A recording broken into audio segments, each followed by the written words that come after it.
Okay, we have 1 minute to go, so I would ask for conversations just to cease. We are going to be recording the session, so if we all talk at once, nobody will hear anything. So 1 more minute and we'll get started. Thank you. We need more chairs. Excellent to see a full house. They won't stay. And we hope you stay for the whole meeting.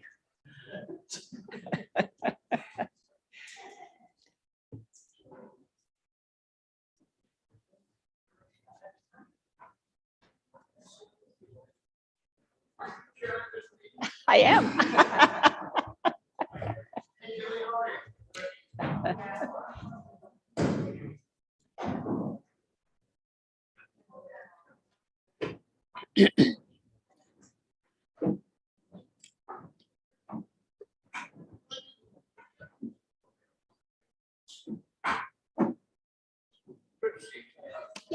Yeah. It is. Yeah, no.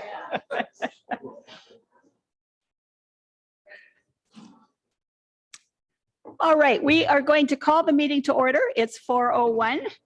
And the first motion I have is moved by Bill McDonald, seconded by Tom Dewey, that the rules of procedure order be amended to move presentations and delegations up in the meeting to follow mayor's remarks, and further that the agenda for the regular council meeting held June 28th, 2022 be approved as there are some amendments, Kathy? Yes, there are. Council, under number 16 with the closed session, there are 2 more advice subject to solicitor-client privilege. So that's legal as well as litigation or potential litigation. And that's all I have, Madam Mayor. Okay, so approve the agenda as amended. Any discussion? All those in favor? Motion's carried.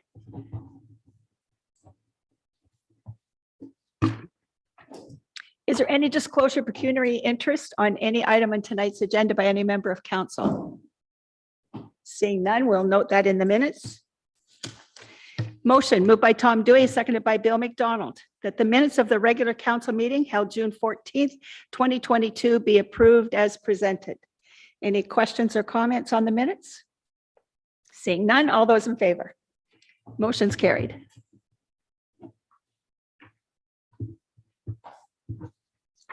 Okay. Mayor's remarks, just some brief remarks. I attended a webinar on invasive species, and we have a new one that's coming to our waterways, and it's called Story Stonewort. And this species, they think at this point from their research, will actually take the milfoil out of the lakes, but it will be replaced by the starry stonewort. So one comes and another one takes its place. So far, it's not very prevalent in Eastern Ontario, but it has been found in the Peterborough area. So stay tuned. There's more to come on that one. Canada Day is coming up a few days from now. Finally, a Canada Day after 2 years of COVID. So hopefully everybody will take part and get out and see some folks that we haven't seen in a couple of years. Lots of work has gone into preparing it, and there's going to be a flotilla, which is different this year instead of a parade. So we'll be checking out the boats on the water, starting from the marina. Also, I have a little tip here from AMCTO. It's a letter actually that says Cindy Diekman has received her official results from the Municipal Accounting and Finance Program, Unit 1, and her final grade is 98.2%. So congratulations. Does anyone else have anything to add? Anything coming up that we need to hear? Okay, all right, then let's move on. So our delegations. Now, our first delegation is Land O'Lakes School Council regarding a play structure, but I don't have the name of anyone who might be speaking to that. Is there someone here from Land O'Lakes School? No? Okay, well, they'll probably come next meeting then. Next, we have Sandy Roberts, Kelly McRoberts. Oh, Robertson, sorry, Robertson. Kelly McRoberts and Doug Estock regarding the pickleball court. And I think you've got some supporters behind you. Come on up.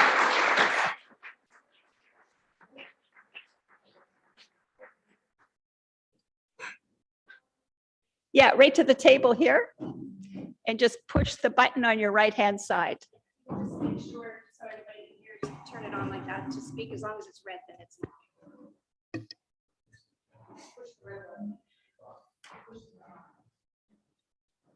Okay. No. Okay. I'm going to read this because I can't do it off the cuff. Okay. We would like the current location of the multi-use court to be included in the planned development for the site of the old school on Garrett Street.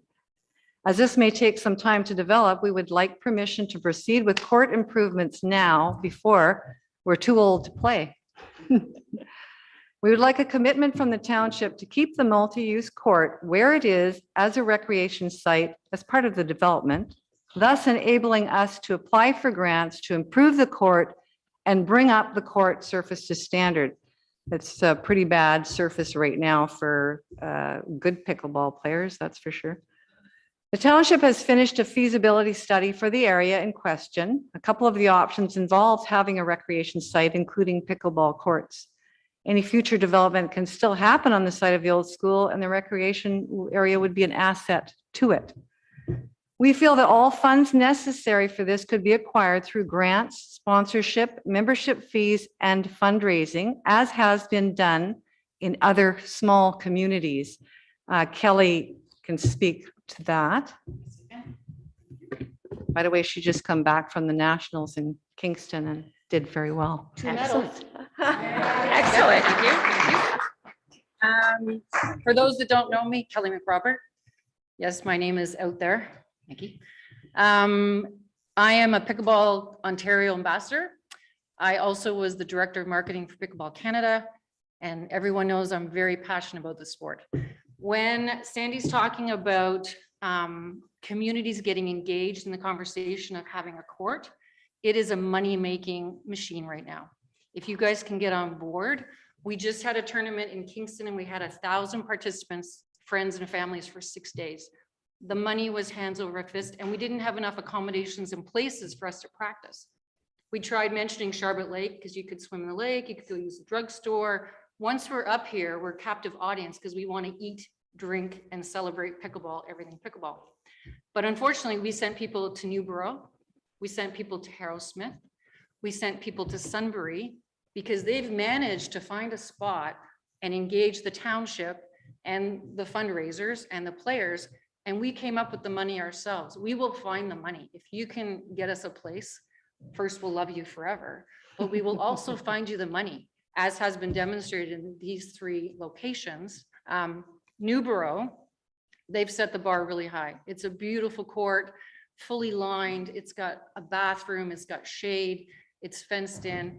And we recommend everyone going there. And people from Kingston are driving to Newborough, shopping at Kilbourne's, having a snack at Sterling Lodge, and the money coming in is hand over fist. So I'm really hoping that with this presentation, the support of our pickleball people, we sent it out on Facebook. We got thousands of replies saying, please, please let them know that this spot is beautiful up here and it will make you money. We will find the money and we will love to come and play here from all across the townships. So that's my 2 cents. And I'll hand it back over to Sandy. Okay, thanks, Kelly. Yeah, the initial effort to raise money to get the multi-use court up and running to the level it is now was highly successful, even to that level, as much as we could. It has been demonstrated that we have a strong group of volunteers to help maintain courts. We have cleared and rejuvenated the existing tennis court to be usable and have maintained the grounds in and around the court all last year. We are pleased that the township has taken over the maintenance surrounding the court this year, but unfortunately, the interior of the court, we have to maintain as it wasn't included in the township budget. Once the initial project is done, the cost to the township to maintain this would be minimal. It really would be. And the major cost is the initial cost, and we're saying we can get that through grants and et cetera. The current demographics dictate that pickleball is right for the area. You know, the average age in Central Frontenac apparently is 50. Am I right in saying that? Approximately? I would have thought it was higher, but. Yeah. You know, but the sport has, you know, grown by leaps and bounds. I mean, it's really becoming appealing to all ages. Like, it's the fastest growing sport in North America, correct? Yeah. So benefits to the area, Kelly named a few, you know, draws people to come into town, perhaps go out for lunch, go to the local pharmacy, get your groceries, get your gas, building supplies, whatever. You know, we need to try to keep the business of our current residents in town. Already there are more people that, or a lot of people that would play here, except our courts are not good enough. And they go, you know, elsewhere. And if I go to Verona, or if I go to, you know, Perth to go play pickleball, well, maybe I'll just go out for lunch there. I'll just pick up my groceries there. It's just, you know, we want to keep everybody here and, you know, the activities here so that it promotes other activities here. You know, many more people are working from home and are able to live in an area like Charlotte Lake with a good multi-use court.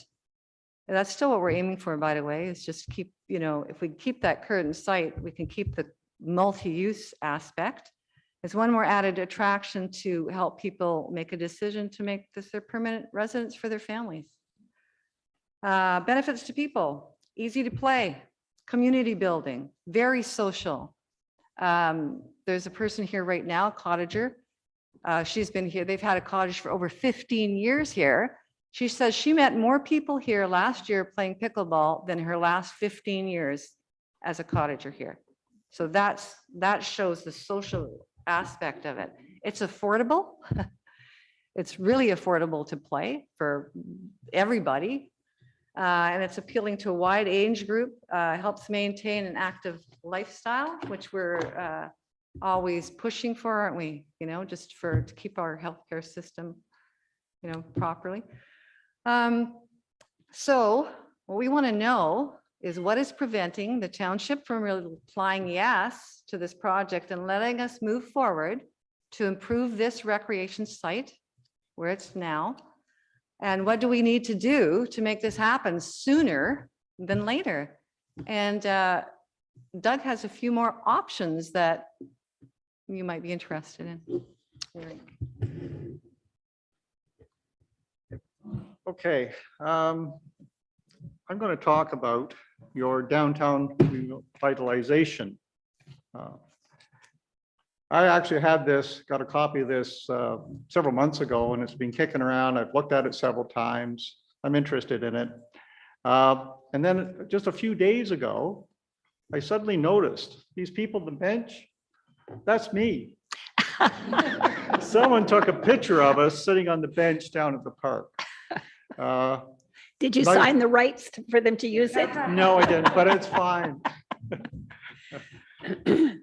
The park is great. Go down there, watch the kids play, go down and watch sunsets. One of the little things about Charlotte Lake that some people don't appreciate. Anyway, the plan identified a vision to create an inviting, vibrant, functional community to live, grow, retire is a goal of the project. It identified 3 areas. I won't talk about, they've covered that. 3 areas, the government dock, which includes the Trans-Canada KP Trail area, the Railway Heritage Park, South Entry, which is the beach area, and the former school site, what we're talking about now. On the former school site, on pages 29, 30, and 31, there is 3 concept drawings. Where the pickleball courts are now, I think in all the drawings were shown as residential units. So that's probably one of your negatives to what we want to do. The other part of the site, which is the largest part where the school was, included the three options. There was various things, parking, two pickleball courts at the most, which is just not adequate. That would only be for the residents of a retirement community, not the public. There was a community center, I think, in one, park areas. So that's a big area. So our option 2 is, rather than develop where we are now, we keep using it as it is, but go over to this other area, designate an area for pickleball courts, minimum 4, preferably 6 courts. And that's our option 2. We develop that area. That would be a huge attraction, of asset to the area. There's some negatives about that location though. And really, I guess, is that it doesn't have exposure. You don't see it. It's going to be kind of hidden away. And it's kind of on a side street. It would still be great. People will eventually find where it is, but people coming through town would not probably see the courts. So then we have an option 3. And this came from one of our members, or a couple of our members, and it may seem pretty foreign to you, but it would work. And it involves the government dock site. There's a green space of land right across from the barber shop that you purchased that includes a community garden and the Heritage Museum. Towards the parking lot area, there's a clump of trees. One just fell down, it looks like. And then there's a slight pathway.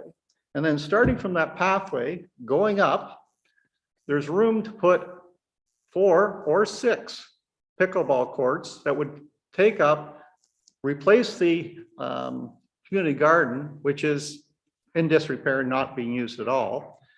The 4 courts would go up to the garden. To get us 6 courts would take us a little farther towards the benches that are there, but that would give us 6 courts. Pickleball courts are not like the old ugly tennis court that we're playing in now. They're attractive.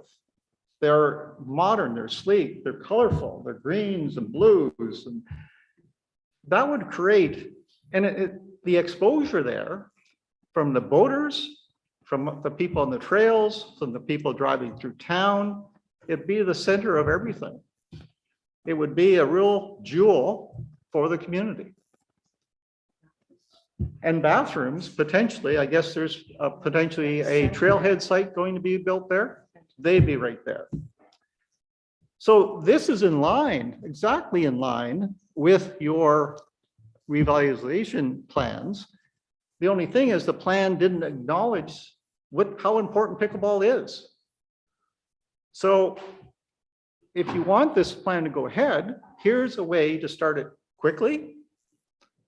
A first step. It may not cost you anything. All fundraising, all grants. So that's our 3 options. I guess we would like to discuss it. There's probably pros and cons to each, but this would really help this community. And if you really want to go crazy with tournaments, you could keep our existing, When you say that. well, our existing 4 courts could be maintained, and then we'd have 10, and then we have a tournament. We've gone from 1 to 10. I wanna be- Okay. Just on that same vein, I think what we're trying to say is whatever your resistance or hesitation or issues are, every township has come across that. And we do have the tools and the ability and the network to help support you so that we can meet somewhere in the middle and help you to get that goal of what we would like. And it's not impossible. It's not this way out there dream. It can happen, and we can give you the tools necessary to make that happen with either volunteer hours or fundraising or support. So I think you have the backing of our community, Pickleball Canada and Pickleball Ontario, to make it happen. Just let us know what it is you need so that we can help you get this goal, hopefully sooner versus later, because we are desperate for places to play. And we will drive far. Some of us drive as far as Coburg for a nice court. So I'm hoping you'll say yes, or at least let us know what we can do to help you to say yes. Well, let's see if council has some questions. And our number one choice is where it's at now, by the way. Okay, That's our number one choice. It's be the easiest, it's a beautiful location. It's gonna add, it's gonna be, it would be good. I like option 3. okay, questions and comments from council. Victor and then Bill. Thank you, Madam Mayor. Through you, Madam Mayor, to the delegation. I just have a couple of questions. So first of all, I just want to say thank you to Sandy and the group. What you have done in the last couple of years has been spectacular. And it has been done with almost zero township help. So this is a true community-based project, and it's wonderful to see this happening. And I think you can go around this table. We are all supporters. There's nobody here that doesn't want to see pickleball. That said, there are some questions. First of all, I think the courts where they are now, the issue is with the surface. Is that correct? Yeah. And you'll have to turn on your mic so that the people on the internet can hear you. Yes. Okay, do you have a ballpark estimate of what it would cost to resurface? So when I referenced the court resurfacing for Gerald Ballpark and Harrow Smith Park, the original estimate comes in around 60,000. Portions of that would come from Trillium grants, fundraising, et cetera, et cetera. Now, because of the pandemic closures and cost of manufacturing, shipping, and distribution, it would be closer to 90 to 100,000. However, it depends on how you distribute the work and the volunteer community organizations that are willing to pitch in or have sponsorships that they advertise at the courts for doing some of the jobs that are a little more, less labor intensive, less skilled. So I would say pencil in 100 if you really want to get a beautiful textured court that has clear visibility lines, wind screens, fencing, which you already have. Ideally, Well, that ideally the black fencing. fencing. You mean between the courts? Oh, I'm talking perimeter fencing. well, it's no good though. You don't like it? That's the problem. We have Oh, okay. trees growing up through it. Okay, that we so have to cut Natural back every fencing. week. I'm going to say 100 to 120, depending on, he doesn't like the fencing. Oh, okay. But yeah, so, and everything is a level of what you're used to playing on. Like some people will go to that court and say, oh my God, this is awesome because Parham's playing on gravel. Yeah. So this is a step up. We're playing Harrow Smith Newborough. It's a textured grip surface, windscreens, benches, and bathrooms. So it's all your perspective of what's good. But you would have to pencil in probably 6 figures right now based on today's economy. Okay, Okay. good. Thank you. Then the second part of that question is, what's preventing you from applying for grants now? You guys, How are- Why? How are Why? we preventing you? well, because if you apply for grants, it's my understanding. Anybody else that knows anything? I don't know much about the grant system, I have to admit.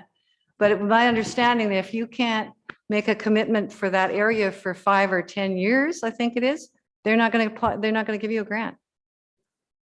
So the township has to say, yeah, you can have that space for that many years. Otherwise, we won't be able to get a grant. Am I wrong, Rhonda? And this plan says you're gonna build residents on it.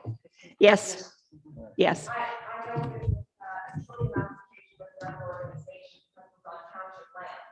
We needed a letter with a commitment that that land will be used for that purpose and maintain that way for 5 years. So we wouldn't want to be in a position of applying for grants, receiving them, and then Right. finding out the township wouldn't give us that kind of at least 5-year commitment. Right. Because they're, grants aren't just going to give the money, it's money that you have. Sure. Yeah. And we don't want to waste money. It's all taxpayers' money. Yeah. Okay. Or you done? Bill, your questions. Thank you, Madam Mayor. My questions were basically the same as what Councillor Hayes questioned, but when you quoted the number 120,000, in reality, how many courts does that give you for 120,000? So 1, 2, 3, 4? No, it's 6. It's very exciting.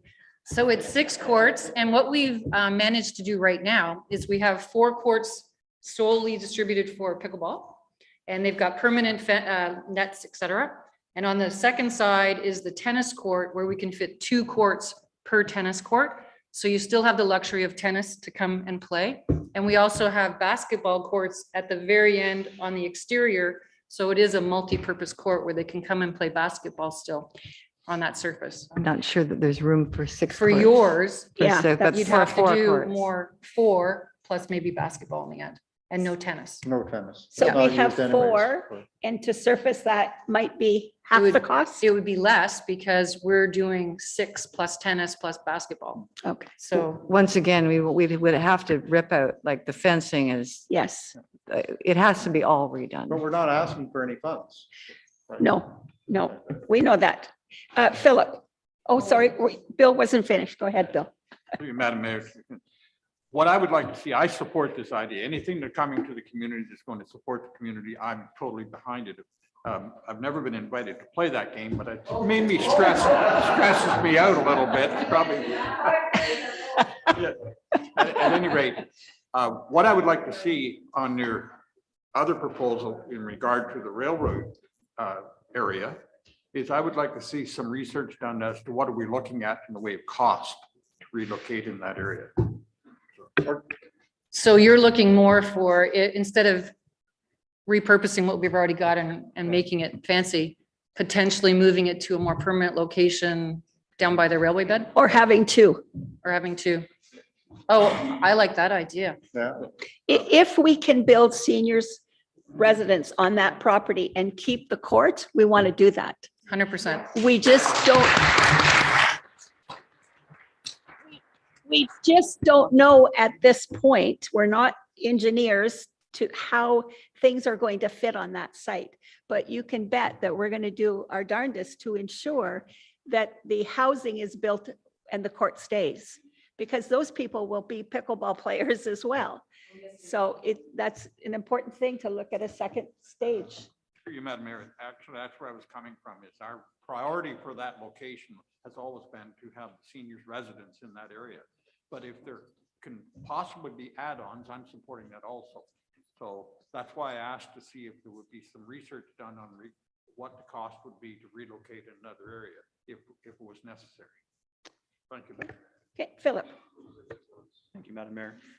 Councilor McDonald already asked one of my questions, but my other question would be around a multi-surface unit. Later on, we're going to be talking about a hockey rink at the baseball field. And is it possible to combine those 2 surfaces, or are they not compatible? Maybe- So it's a double-edged sword, because while yes, you could have this arena, and a lot of the arenas now, what they're doing during the summer is they're allowing for the courts to be on the surface and then it's just iced over in the winter.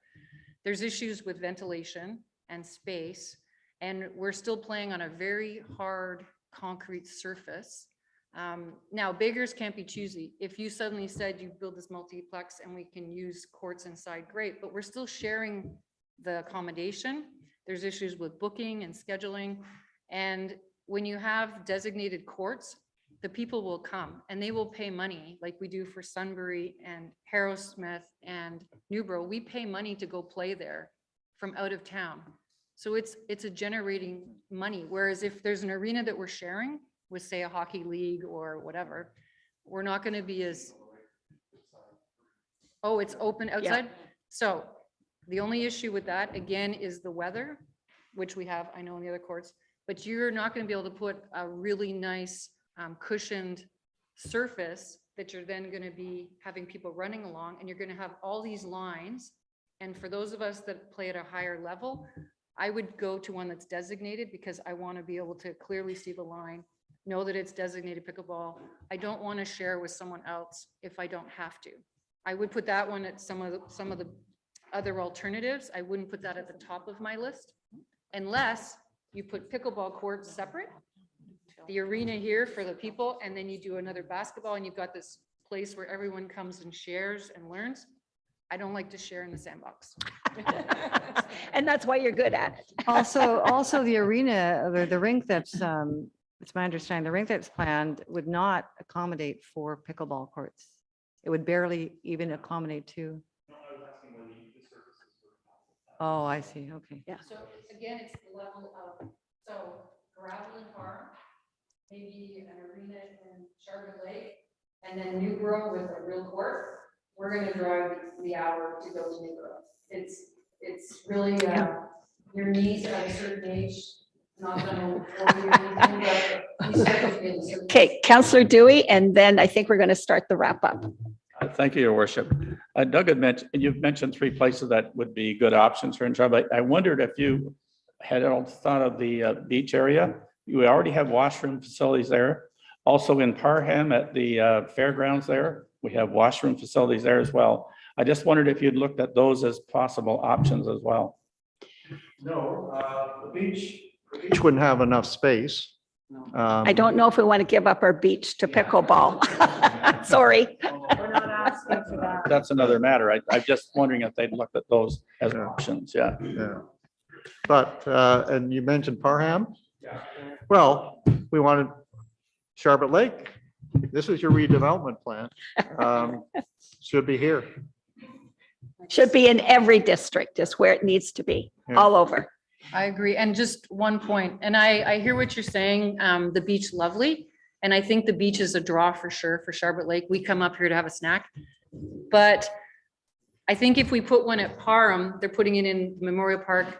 There's not really, and no offense to anyone listening from Parham, there's no draw to go to Parham except for the court. I come to Charlotte Lake, there's food, there's the beach.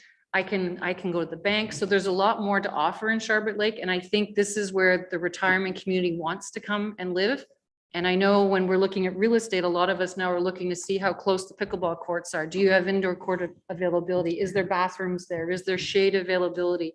So I think Charlotte Lake is one of the best towns, and I think we should fully support that. And then we'll get Parham their court after in the field. Okay, Brent? Thank you for that, because as the chair of the committee that created that report, I think our aspiration is to have plans like that for Parham, Titchburn, and all over, so we can build a time where actually a pickleball court and other amenities would be there. But that's a little bit of a sidetrack into the future. My question is, if we're looking at the third option that you were talking about, because, and you also referenced the trailhead. I'm just wondering if we had 6 courts there plus the trailhead, is there room for that? And I assume that you've kind of looked at a lot of what we were talking about with regard to a trailhead building. And if we do that, and there's washroom facilities and some areas. We actually for measured. break. We So- took tape Okay. out and measured the area. And as far as I understand, the trailhead building isn't there. It's slightly more towards the parking lot where the trails converge. We're a little farther down. So it's nice and close, but Or shouldn't more it? like community garden side with Yeah. where the park bench is that way. Yeah. Okay, does anyone else have any other questions? Nikki, go ahead. Thank you, Madam Mayor. Through you to the delegation. Kelly, you've been part of helping rejuvenate Glendower Hall's pickleball courts. So having them in Sherbrooke, having one in Glendower and having one in Sherbrooke Lake makes sense, and eventually branching out. Is there anything from Glendower that you have learned that could help rejuvenate the one next door? I think it really, for any location, it comes to the quality of play for either shade, wind protection, so that there's trees, because I know at Charlotte Lake where you guys are right now, there's actually that nice blockage. There's some shade where we can sit. Glendower was on the budget for last year, and they just ran out of funding because we had some issues at Harrowsmith with some damage to the actual fencing. So the budget went there to repair what was already done. So I think the only thing is getting the commitment from a group of people and having the passion to get it up And I don't foresee any roadblocks. You've already got the buy-in from the community. You've already got a club that's forming that can help generate some motivation and some money, some fundraising. And Glendower, it's the perfect spot because there's no residents, there's already a bathroom, and they're going to be putting in a garden there. And they're using the space for public works, so lots of people are coming and going. So it's the ideal spot, and it's on Westport Road, so I'm drawing people down from Newborough. And just like Charbet Lake, you're on the way to everywhere. So we're going to stop here, Highway 7, we're going to come down. And if we can start having more than one complex like they did for the Nationals, we played at different venues. So you could play Charbet Lake, Parham, Glendower, and Newborough and have a massive tournament where it's rotating around and generating a lot of money for Frontenac and the Good. counties. Okay, I saw a hand up at the back there. Bob Young, do you want to say something, Bob? I didn't know if the rules were, but pickleball is the predominant driving force. It's by far the most participation. But when this initially said, I think it's still part of the goal, is this is somewhat a multiplex facility in the sense that is also fence there. There is basketball nets there. It is just a hub to, I've seen small children biking around, fence safe area.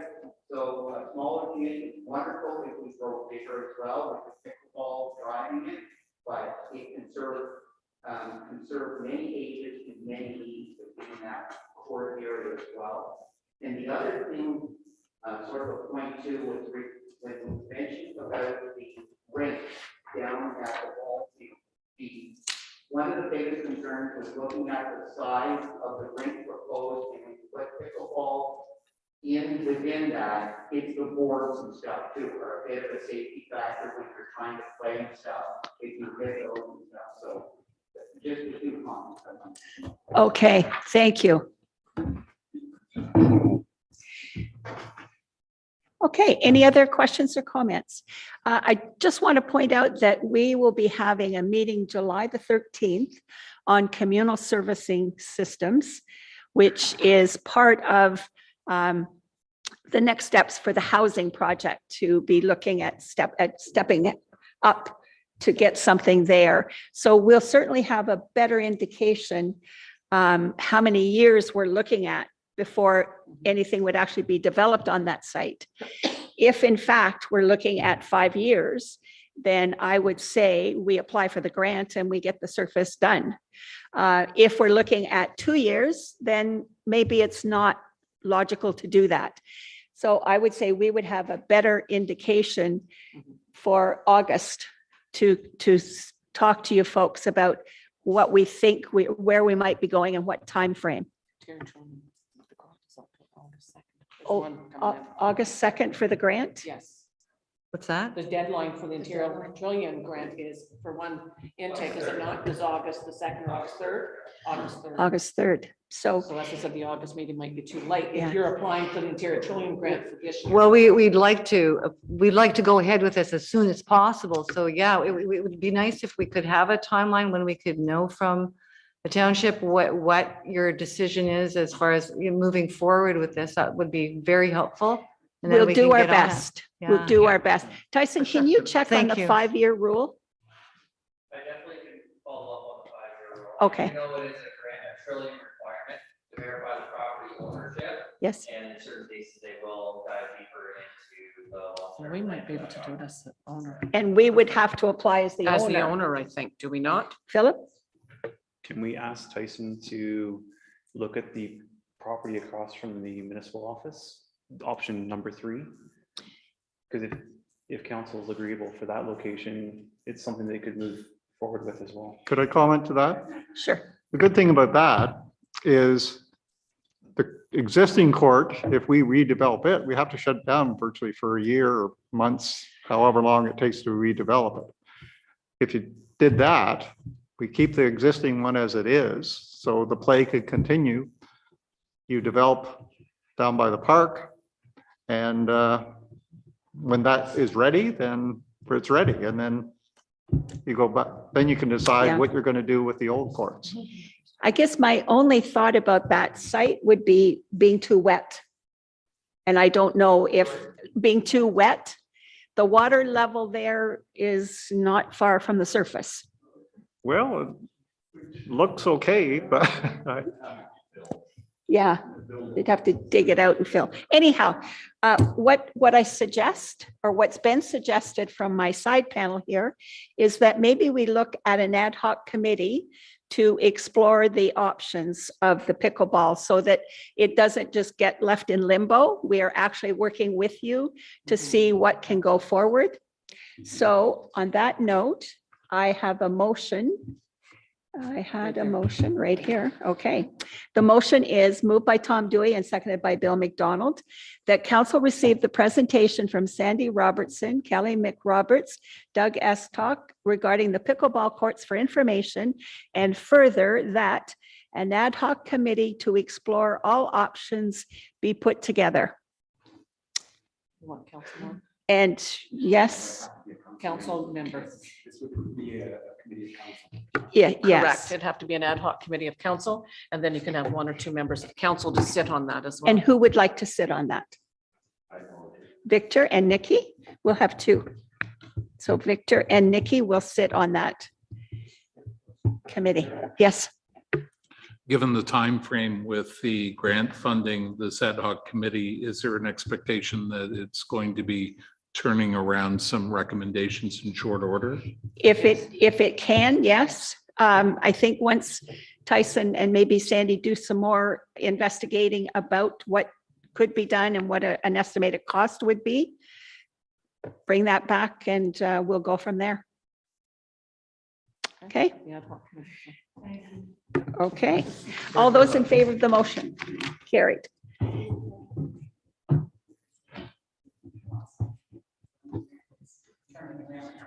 where's that? Online.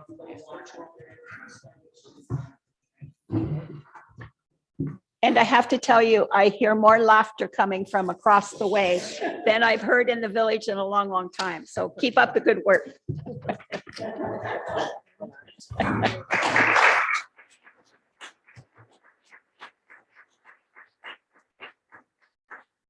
Okay, now we have a presentation from Marlene Beatty. Not Beatty, Bertram, Marlene Bertram. Welcome, Marlene. No, we've got to put because. We're moving Marlene up. Yes. Because of the motion, if we go ahead and accept one way, she may not be in favor. I don't know. Election's coming in. Tyson will help you out. So just press it on. There we go. It's on now? Yep. Just pull it close so you speak right into it. Okay.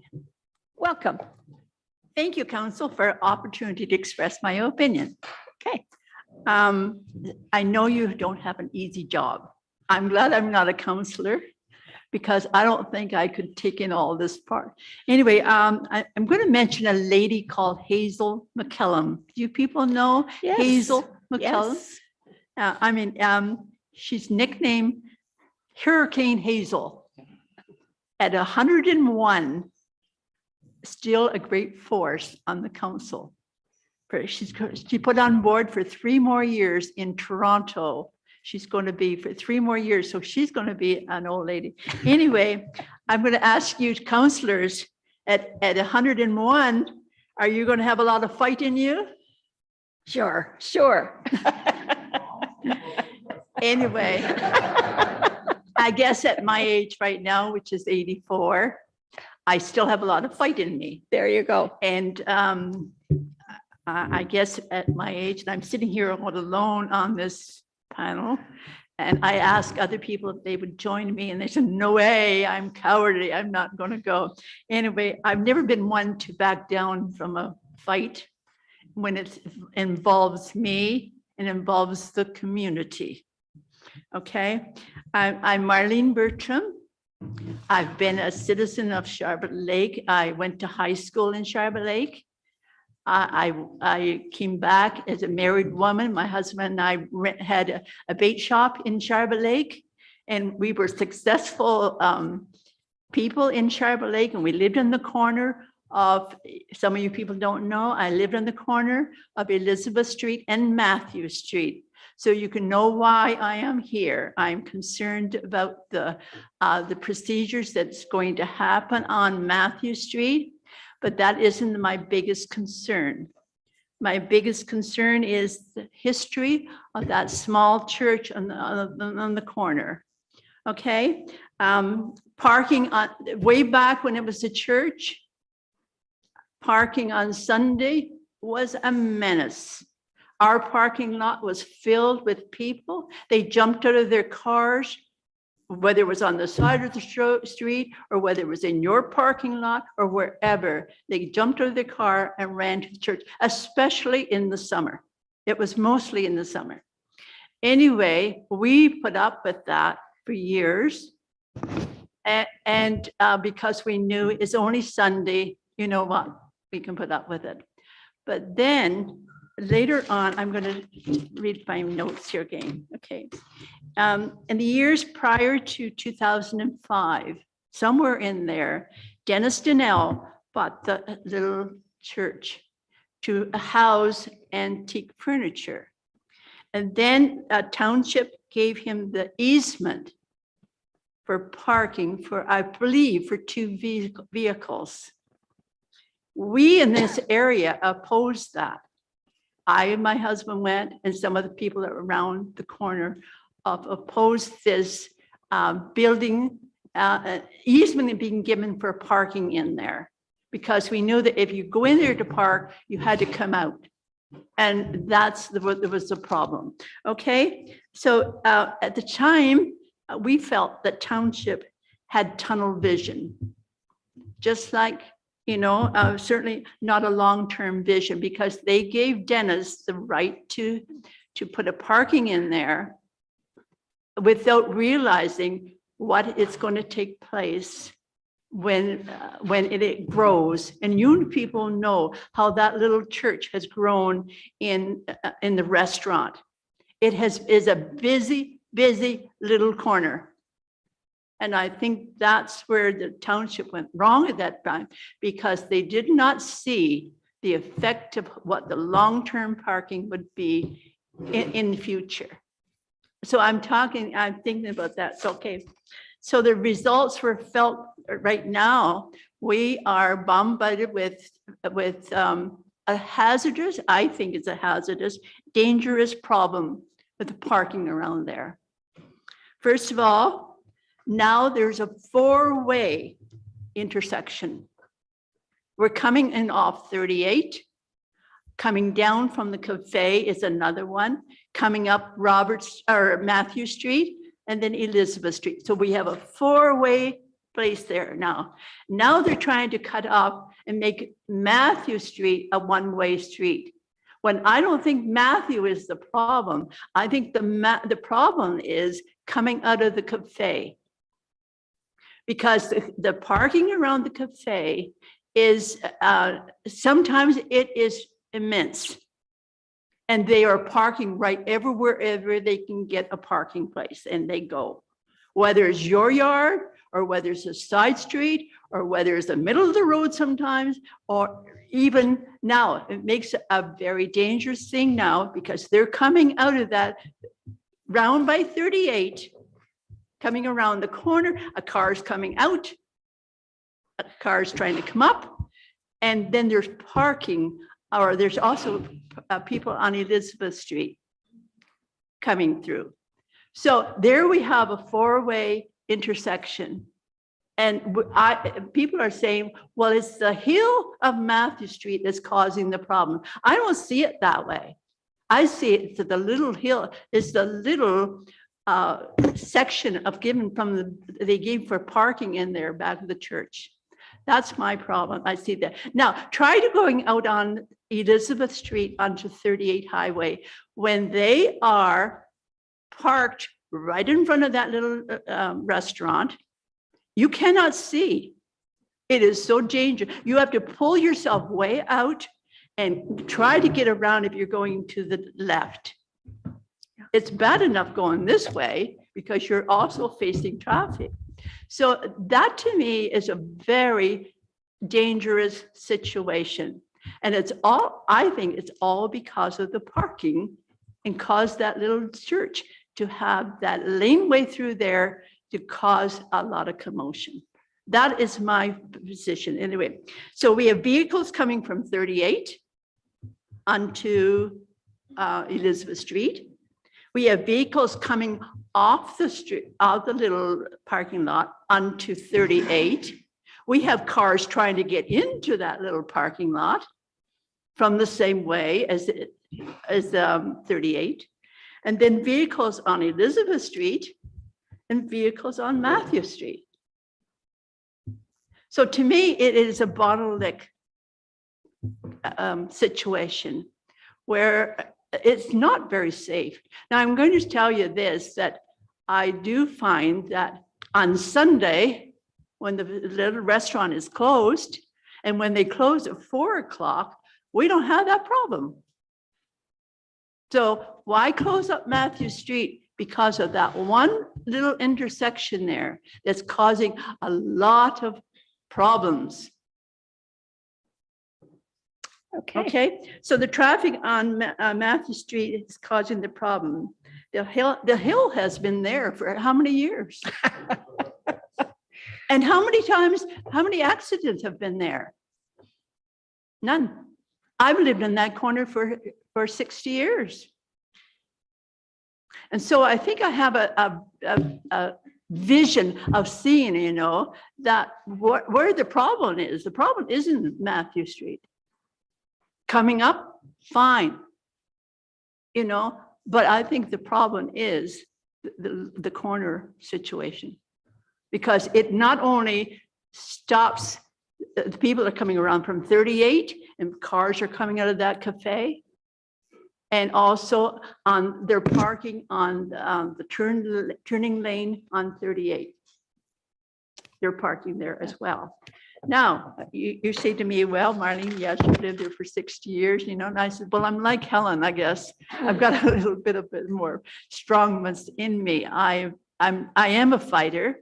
I can remember a situation in our public school that came through, and they had it all set in stone, ready to roll.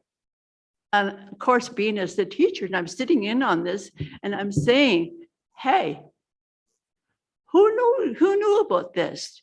Did the community know that what was going on?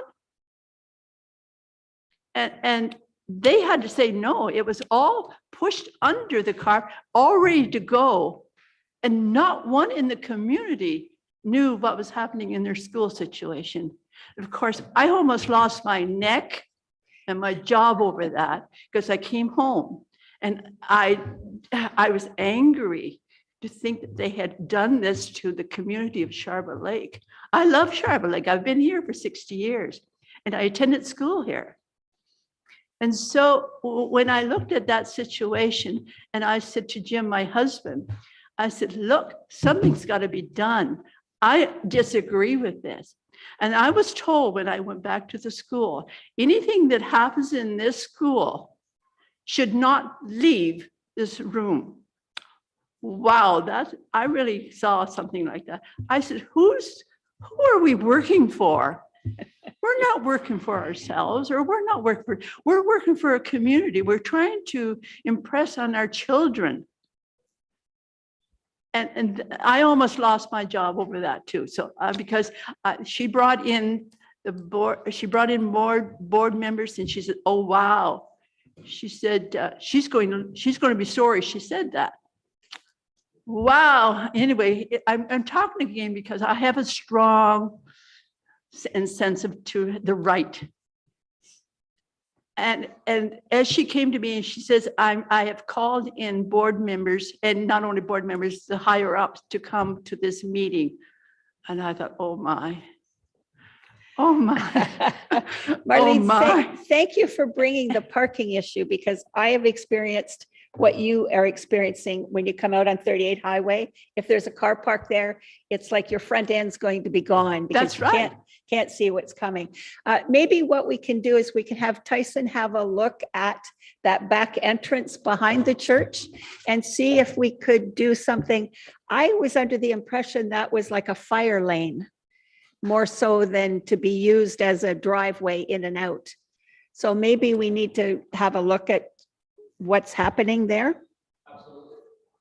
Okay, yeah, okay. So it should be used minimally for people to exit it. Yeah, Okay, a few other things here. Okay. okay, we just have a few more minutes. Okay, so- I'll be quick. Okay, I would say close up that parking lane in there.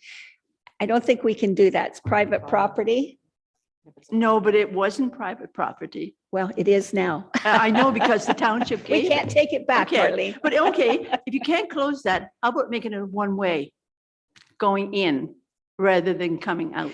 Well, it's a fire lane is what that entrance behind the church is. So what that means is basically it's to be used, well, yes, Chris, what does a fire lane mean?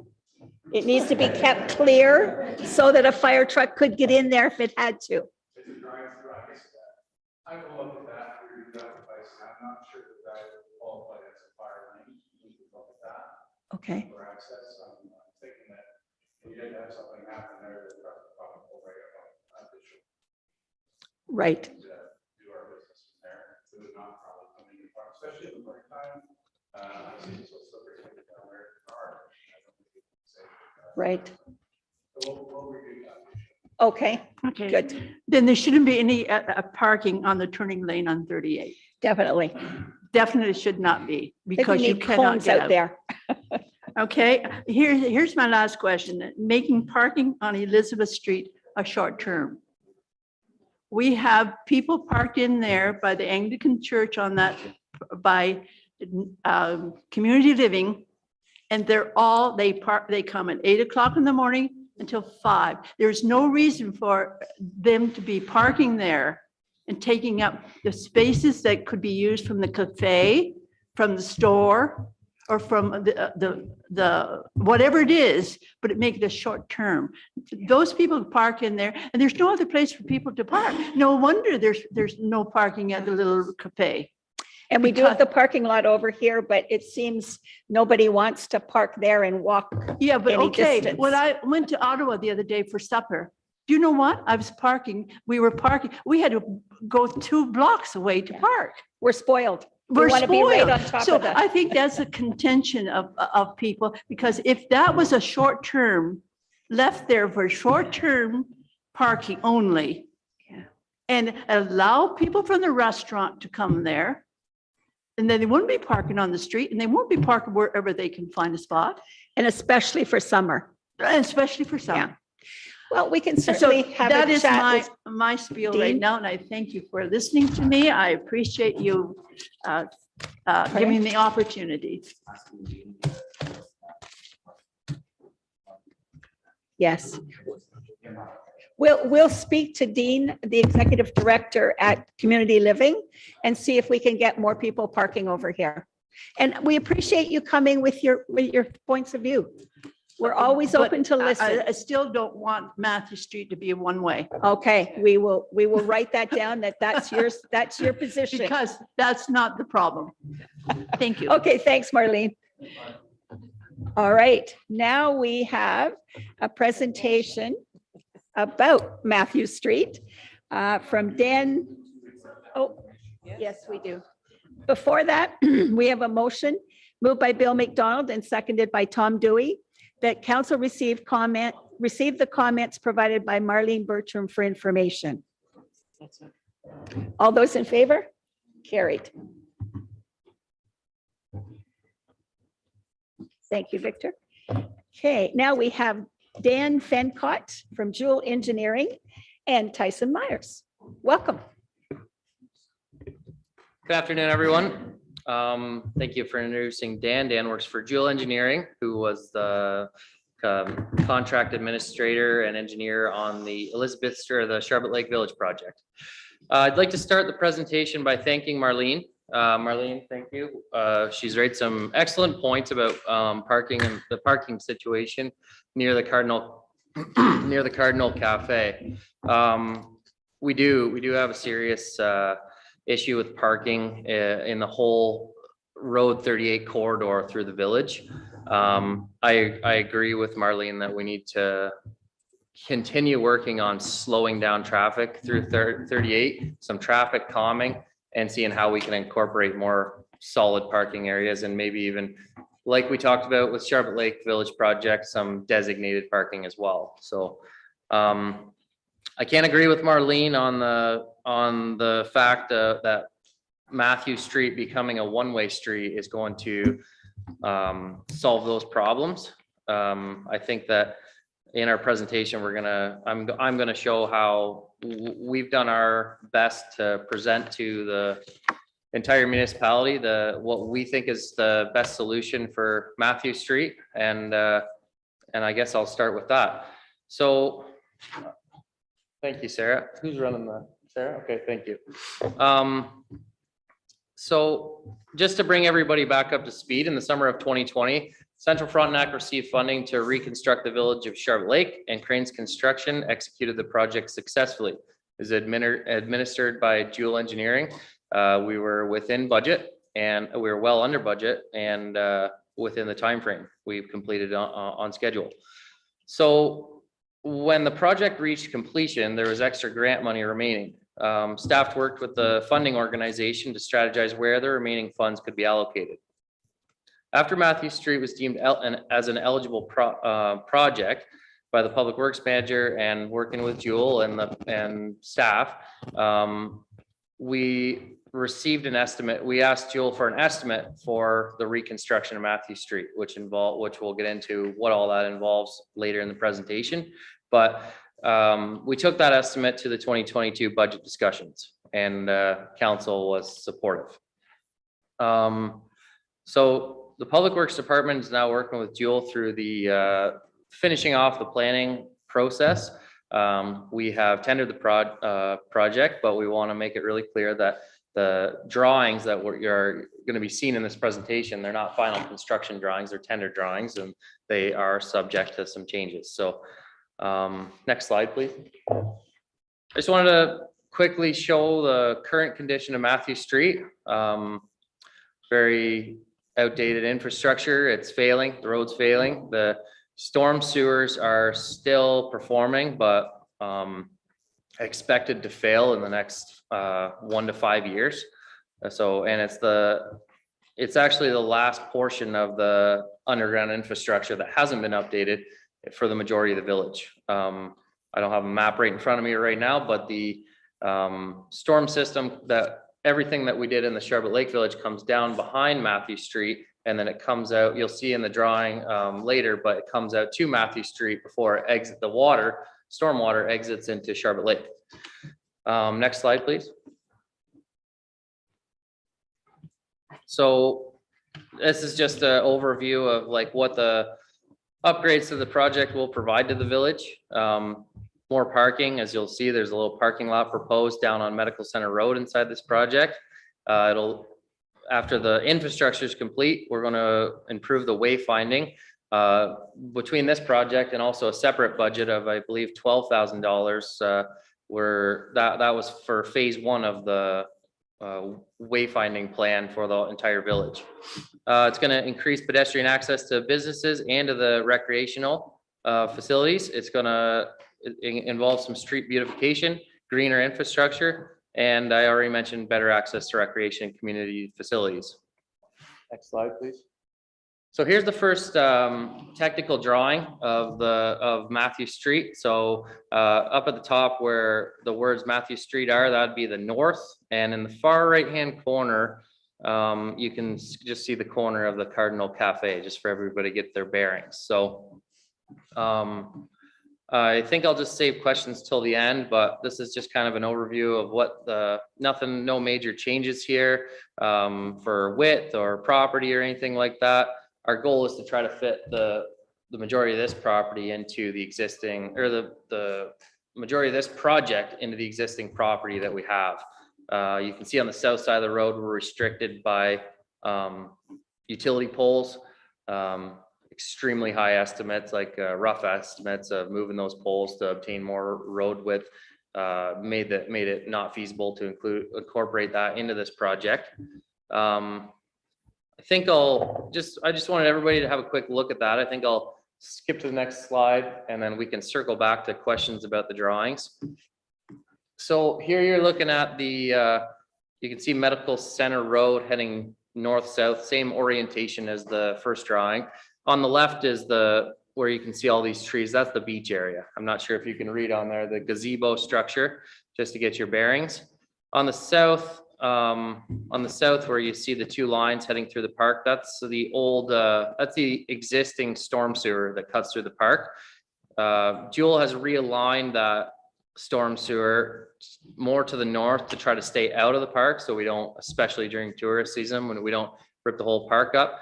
And that pipe is proposed to stay in the ground, and the beach will stay fairly, the beach park will stay fairly undisturbed. You can see on the far left-hand side where you can see that granular image, that's where the storm sewer transitions into an open swale and then hits the water will hit a bit of a riprap area with gabion stone that will help take sediment out of the water and also kind of control the flow at which the water enters the lake. And it'll actually be, the design will actually be fairly visually appealing as well compared to what's there. It's a kind of a scrub little area that's been kind of forgotten about. So I think we'll go to the next slide. So I felt it was really important to include this slide, as that is the number one topic, is converting Matthew from a two-way street to a one-way street. And our number one reason for doing that is width restrictions. So currently we make it work with traffic, but if you were to build two proper lanes of traffic and keep traffic going in both directions, there would be no room for sidewalk. There would be no room for pedestrian access. So something that's been identified in multiple studies throughout the years, but even back before my time, is the need to connect the link between the recreational area of the beach and the business area of the downtown core.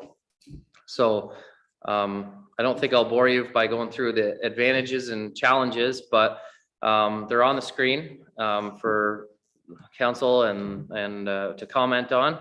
But it was as we go down to the next slide, I'll show you what we're thinking for a proposed cross section. So if you look at this to get your bearings, the screen on the section on the left is the north lane.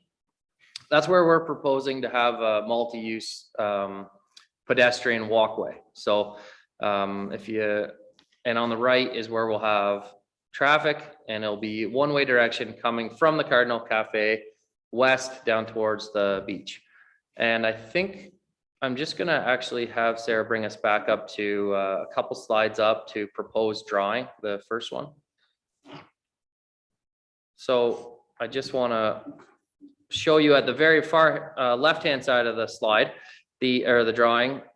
That's where that proposed walkway will link right up with our trail, our current multi-use trail, and swing down to the Thompson's Cut. So it'll just, the flow will be continuous of pedestrians coming from Medical Center Road. So cyclists, people with strollers coming back from the beach, and flow right up in a safe kind of delineated area on the north-hand side of Matthew Street. So I think we'll flip back to the cross section. I've shown in this is open to suggestion and open to ideas, but what we've currently shown is flexible bollards to delineate the live traffic from the pedestrian walkway. That's the most cost-effective way of delineating that. Tons of options, as we've seen in downtown revitalization studies, of like temporary tree planters, and more cost, more maintenance, but tons of options for delineating that if we want to focus more on street beautification. But to meet our budget, this is what's in there, is flexible bollards similar to Westport, but not as many, just a little simpler than Westport. Next slide, please.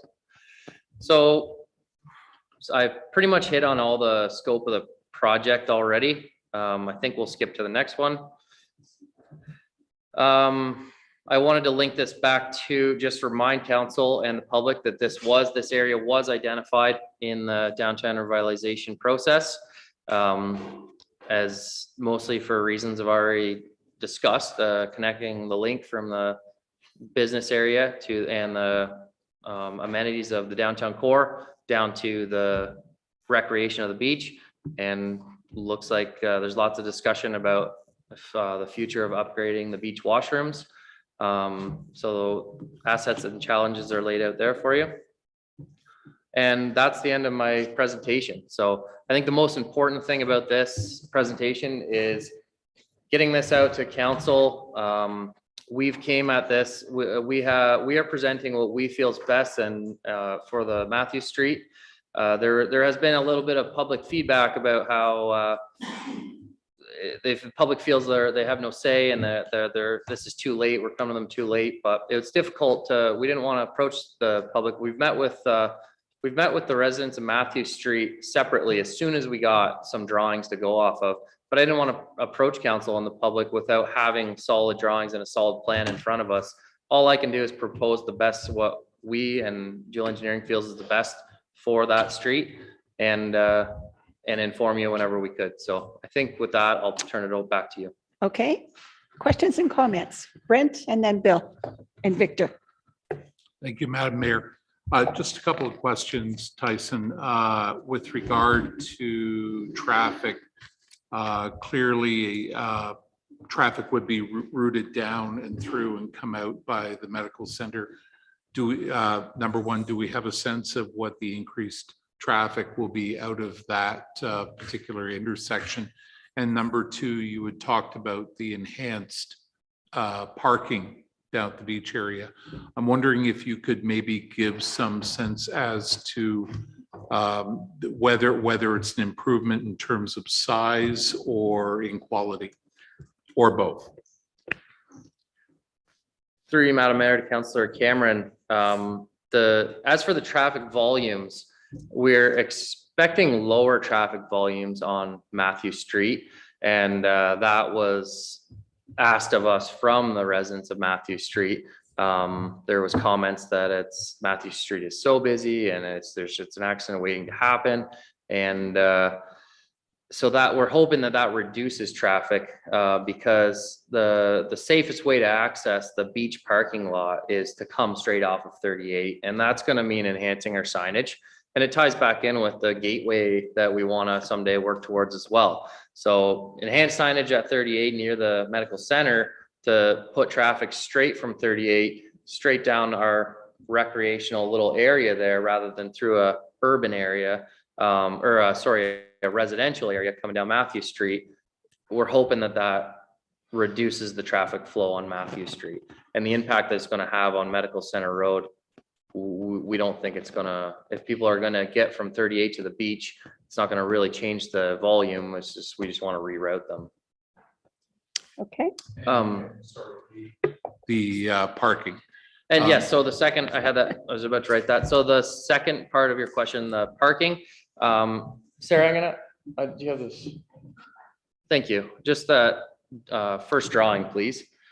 I didn't really get the best picture of that, but the second drawing actually will help us out a little more right there. So if you see on the east side, so the right-hand side of Medical Center Road, there's a light gray area.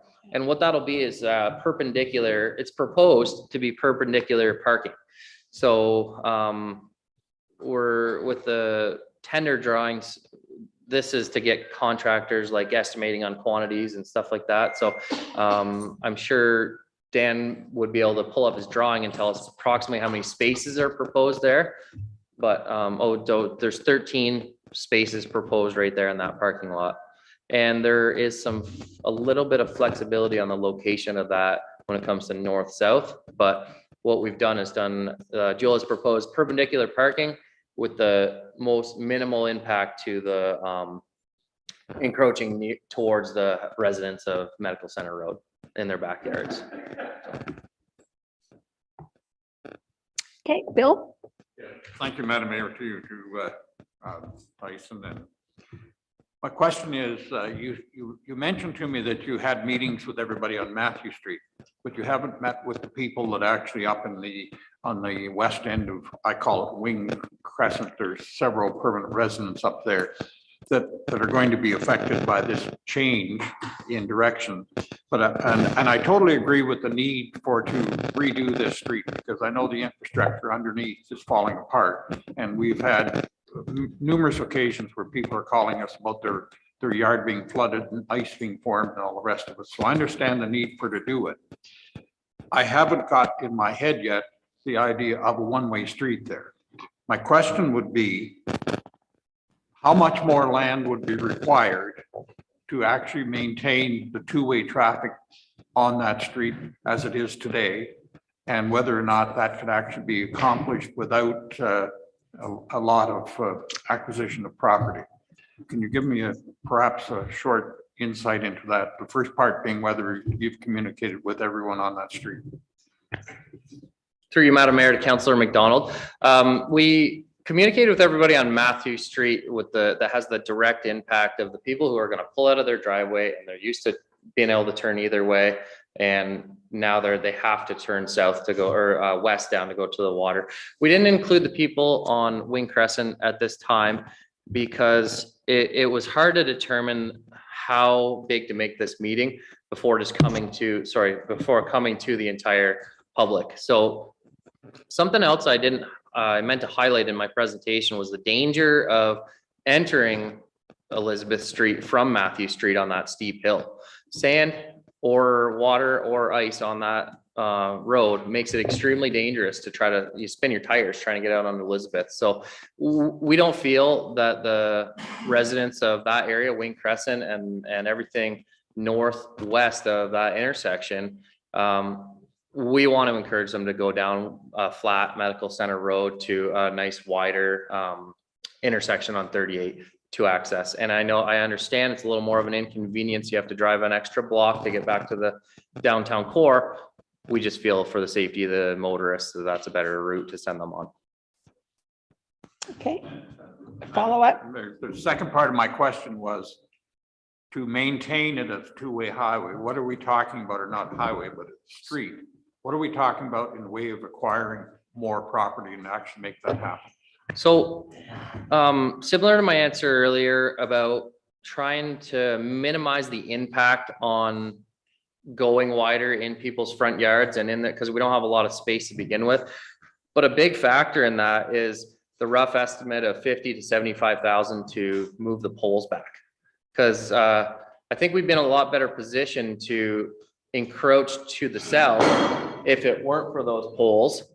And then the impact would be retaining walls and driveways being steeper and stuff like that, and coming back towards people's houses. But the combination of creating that impact or splitting that impact between the south side of the road and the north side of the road, and then also the estimate of 50 to 75,000 in moving the utility poles, it didn't seem feasible to do inside this project. Do you have anything to add to that, Dan? Yeah, if I may, through you, Madam Mayor, some of the buildings there have been constructed fairly tight to the road.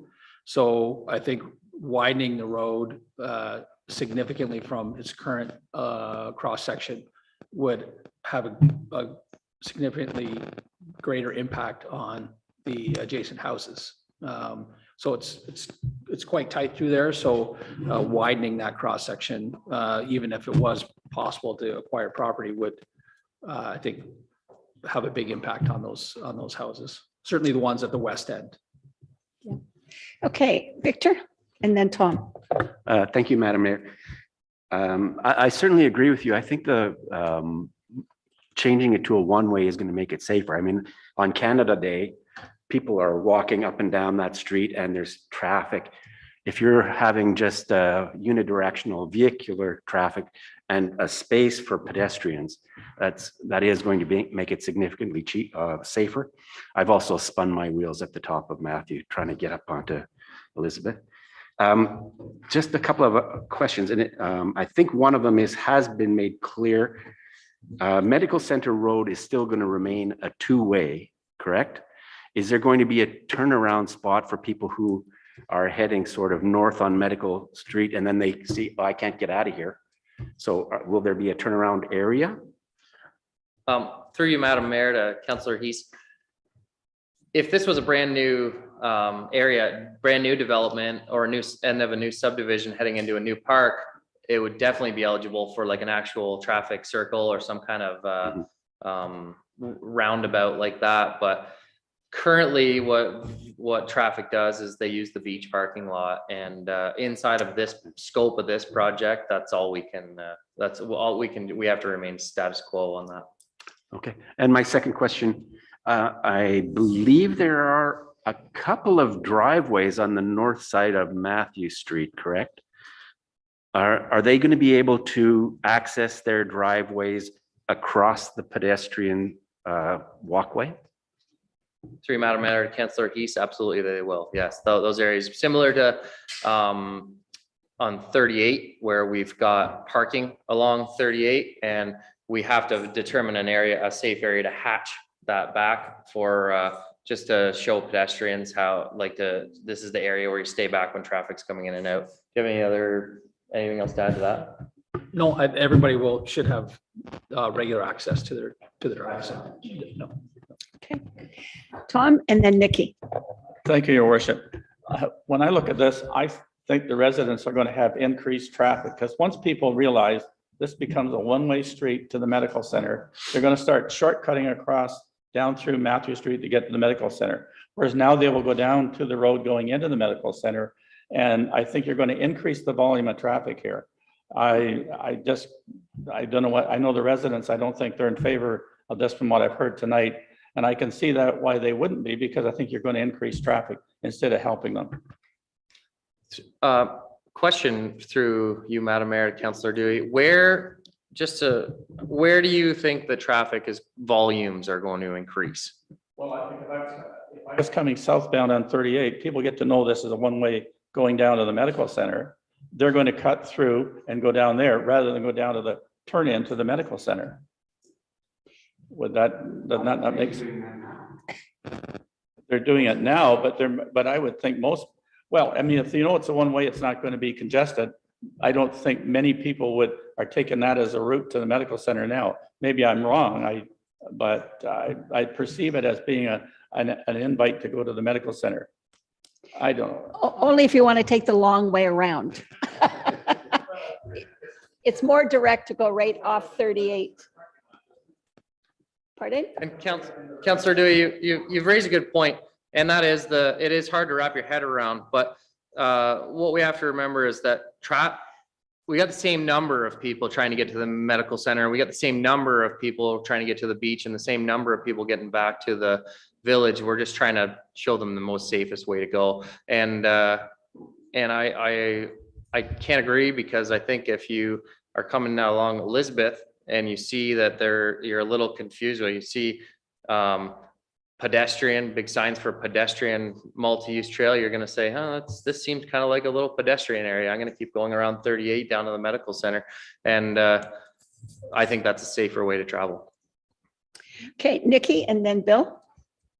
Thank you, Madam Mayor. My question is about the parking. So, which I think is great. 13 spots is a increase from what's there. But will you be making Medical Center Road no parking then? Most people park on the west side of it. So will you take that parking away in place of the new parking lot?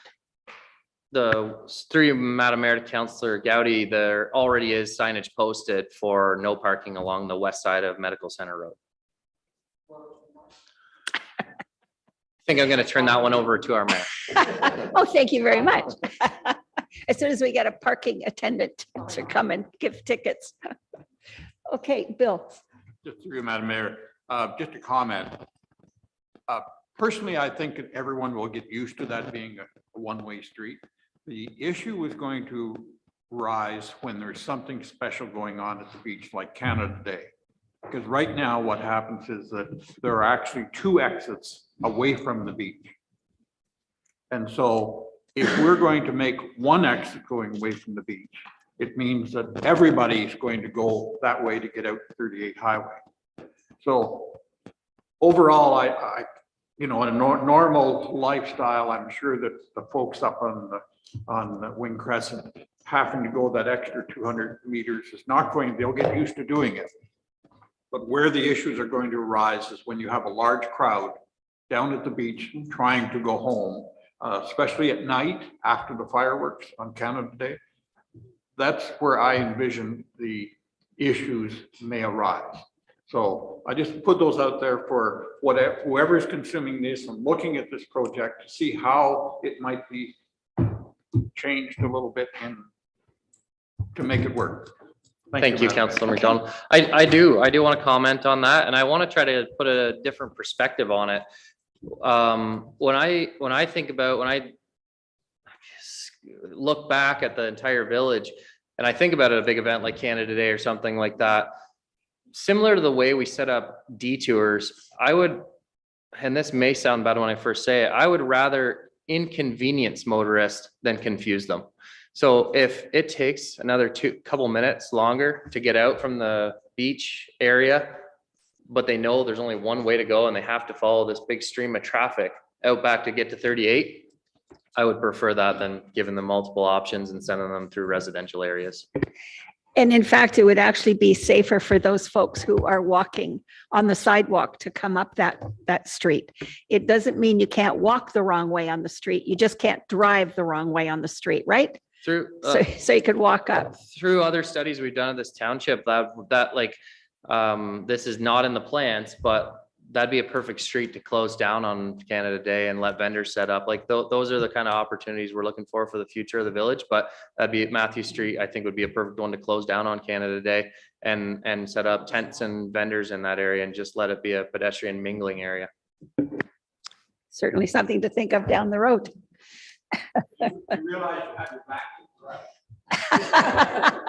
Understand that. Okay, any other questions or comments?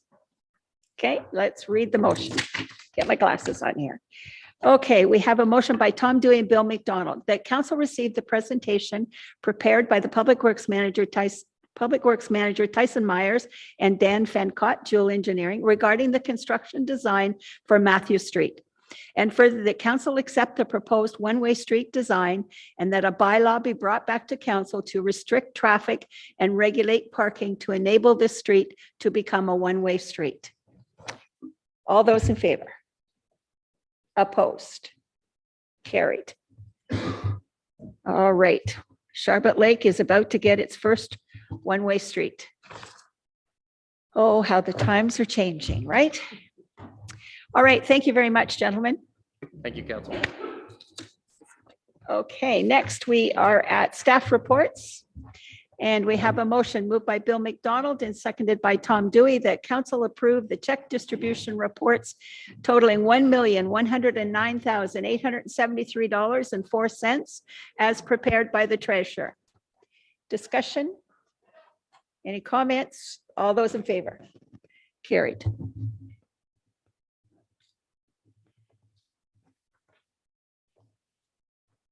Motion moved by Tom Dewey, seconded by Bill McDonald, that council approve the following apportionments of assessment as recommended by impact for 2021 and 2022 as applicable for the following roll numbers. And there's about a dozen and a half there.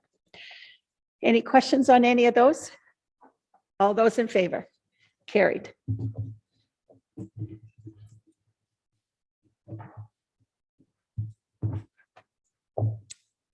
All right. Finance and Treasury, section 357.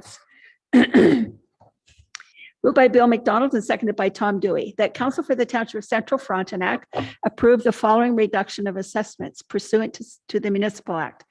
Rule number 239-06010-14801, Copeland Gale Elizabeth for the period of January 1st, 2020 to December 31st, 2022, as reported by impact, reason damaged and sustainably unusable, 357-1D2.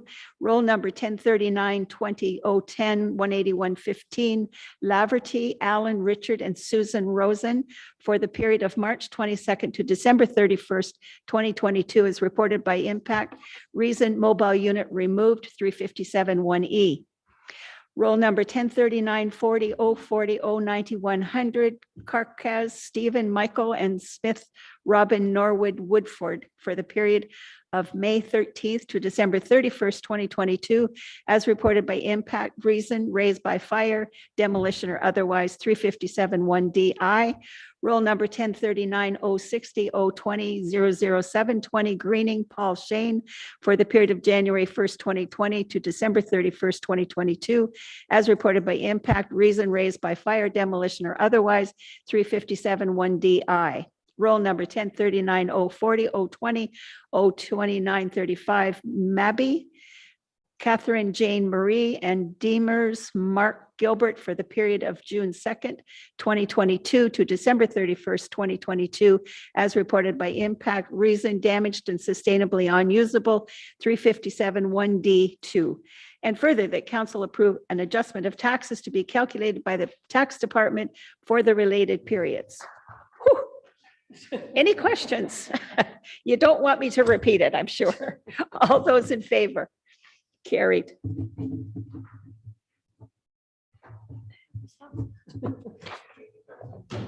That's it for Michael. Okay, we're at fire and emergency services. Chris, come on up. Moved by Tom Dewey and seconded by Bill McDonald, that council received for information the CFFR and the CFBLE activity report dated June 28th, 2022. Any questions or comments for Chris? Seeing none. All those in favor? Carried. Don't say All right. Fire and Emergency Services, moved by Bill McDonald, seconded by Tom Dewey. Whereas concerns were brought forth to staff regarding the lack of floor drains in the apparatus bays at Fire Station Number 3, Charlotte Lake. And whereas the Manager of Emergency Services Fire Chief received quotes from 2 companies to complete the installation of the floor drains, but one company had to decline due to staffing issues.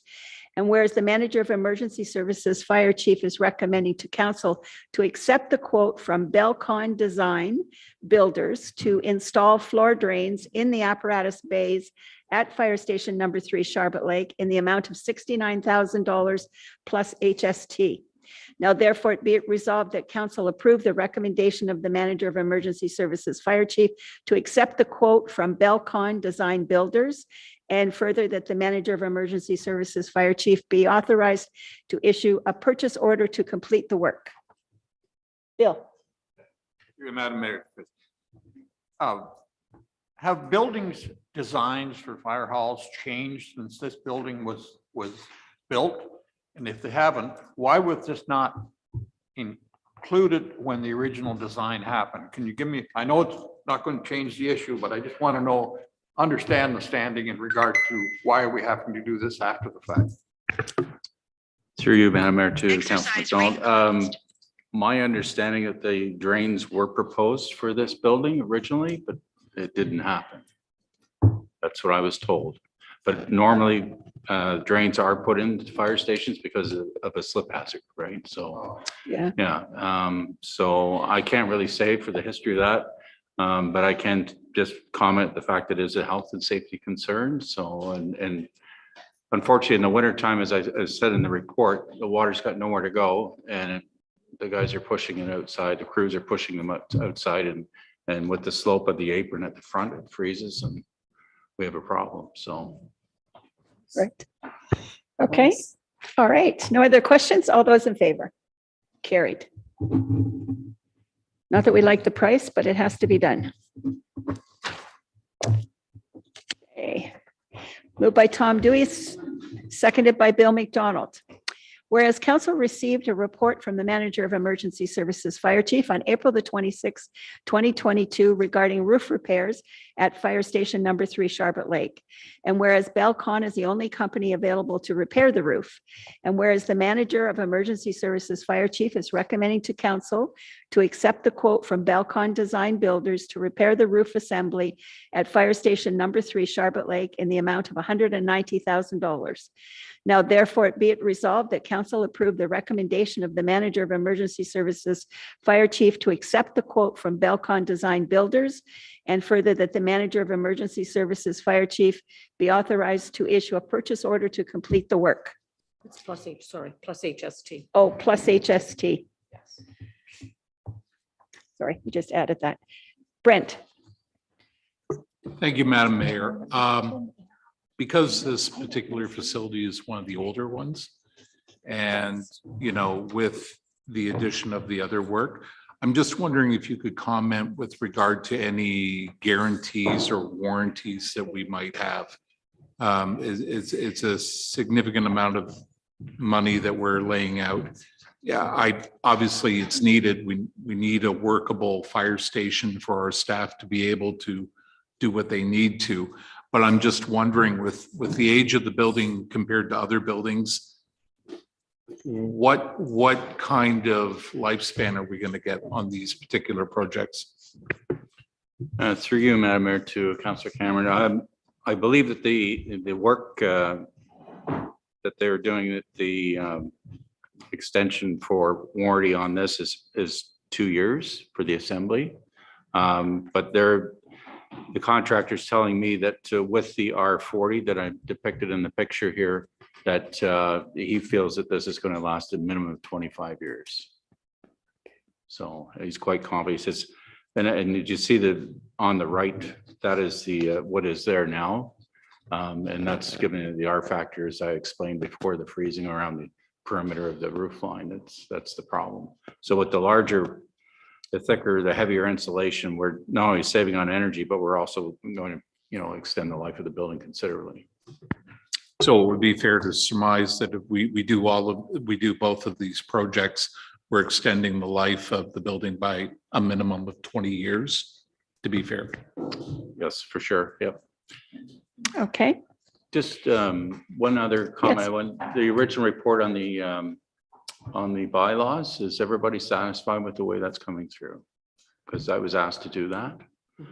So the monthly report, I think Councillor Dewey was the one that was asking originally for that. So I just want to make sure, did you need more detail, or is that sufficient? On the bylaw, you know. On the bylaws. Bylaw enforcement part, that was done in this report, activity report. Because I've only, this is sort of the first one, right? So Yes. if you're okay with a thumbs up. It must be. Okay, It must be because nobody's sorry, I didn't mean complained. to sidetrack there. I just, all right, thanks. Okay, so I'm going to call the vote on the motion. Oh, sorry, Philip, I didn't see your hand up there. Go ahead. Sorry, I just wanted to ask procedurally, we received one quote for this work. Are we okay for this amount of money to have just received one quote? Because it wasn't advertised, if I'm correct. You solicited quotes. Through you, Madam Mayor, to Councillor Smith. I did make several calls on this. Originally, it was sort of an emergency type situation because we have water coming in the station significantly. It hasn't been as bad now with the, you know, less rain and so on, and the freezing is not happening. I did have 2 quotes, as I said in the report, and the one quote he pulled out as well, and that one too. Sorry, though, that was the drains. I did have a Cornerstone that actually built the building and said they wouldn't quote on the roof. They were too busy. So I had called a number of people on that. Sorry, just to follow up, because we're considering this an emergency, we don't have to advertise? That's what I was to understand through our procurement, yes. To the procurement policy.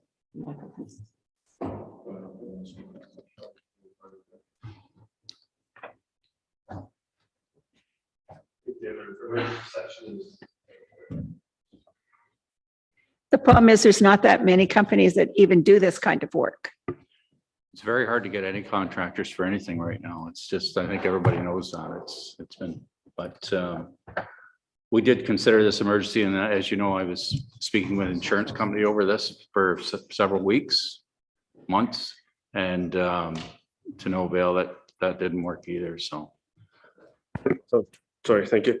The emergency purchase section, having a total acquisition cost greater than 50,000, on the mayor and clerk administrator may authorize such a purchase, but obviously we're coming to council for complete authority. Okay. Okay, all right. I'm calling the question. All those in favor? Shall we fix the roof? Carried. Thank you. Yeah, it's true. All right.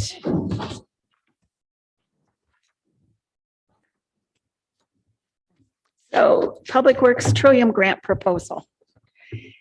This is the other side of the table, moved by Victor Hayes and seconded by Philip Smith.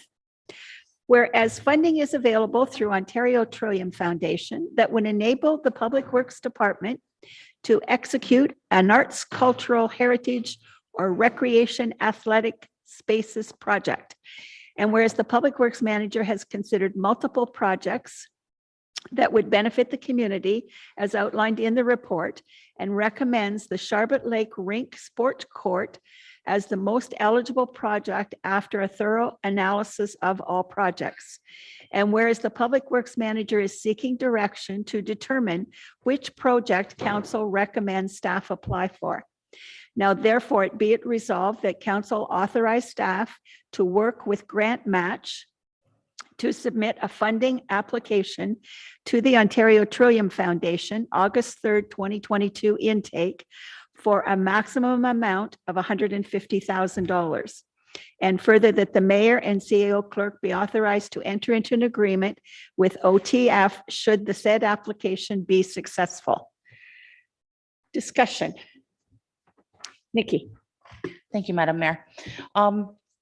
I'm not saying that the Charlotte Lake Rink isn't a great project. My issue is the District 4 Recreation Committee has been fundraising for years over their rink. They have over 38,000 in the bank. Probably by the end of summer, it'll be over 40,000 because they make money off their canteen all summer long.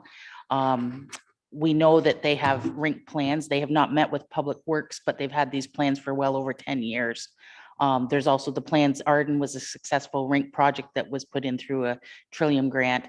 I just want to know why you think Charlotte Lake is a better project than Parham Titchburn would be. Through you, Madam Mayor, to Councillor Gowdy, I have no attachment to which project is better, just more eligible at this time due to timing, the planning phases that the Charlotte Lake Rink Committee is in. Okay. Victor? Thank you, Madam Mayor. But perhaps just a comment about that.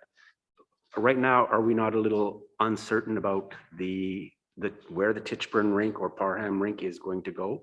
And to apply for a grant, we need to be certain. Would you say that would be correct, Tyson? Through you, Madam Mayor, to Councillor Heath, as far as I know, the final location of the Parham Titchburn rink is not yet determined.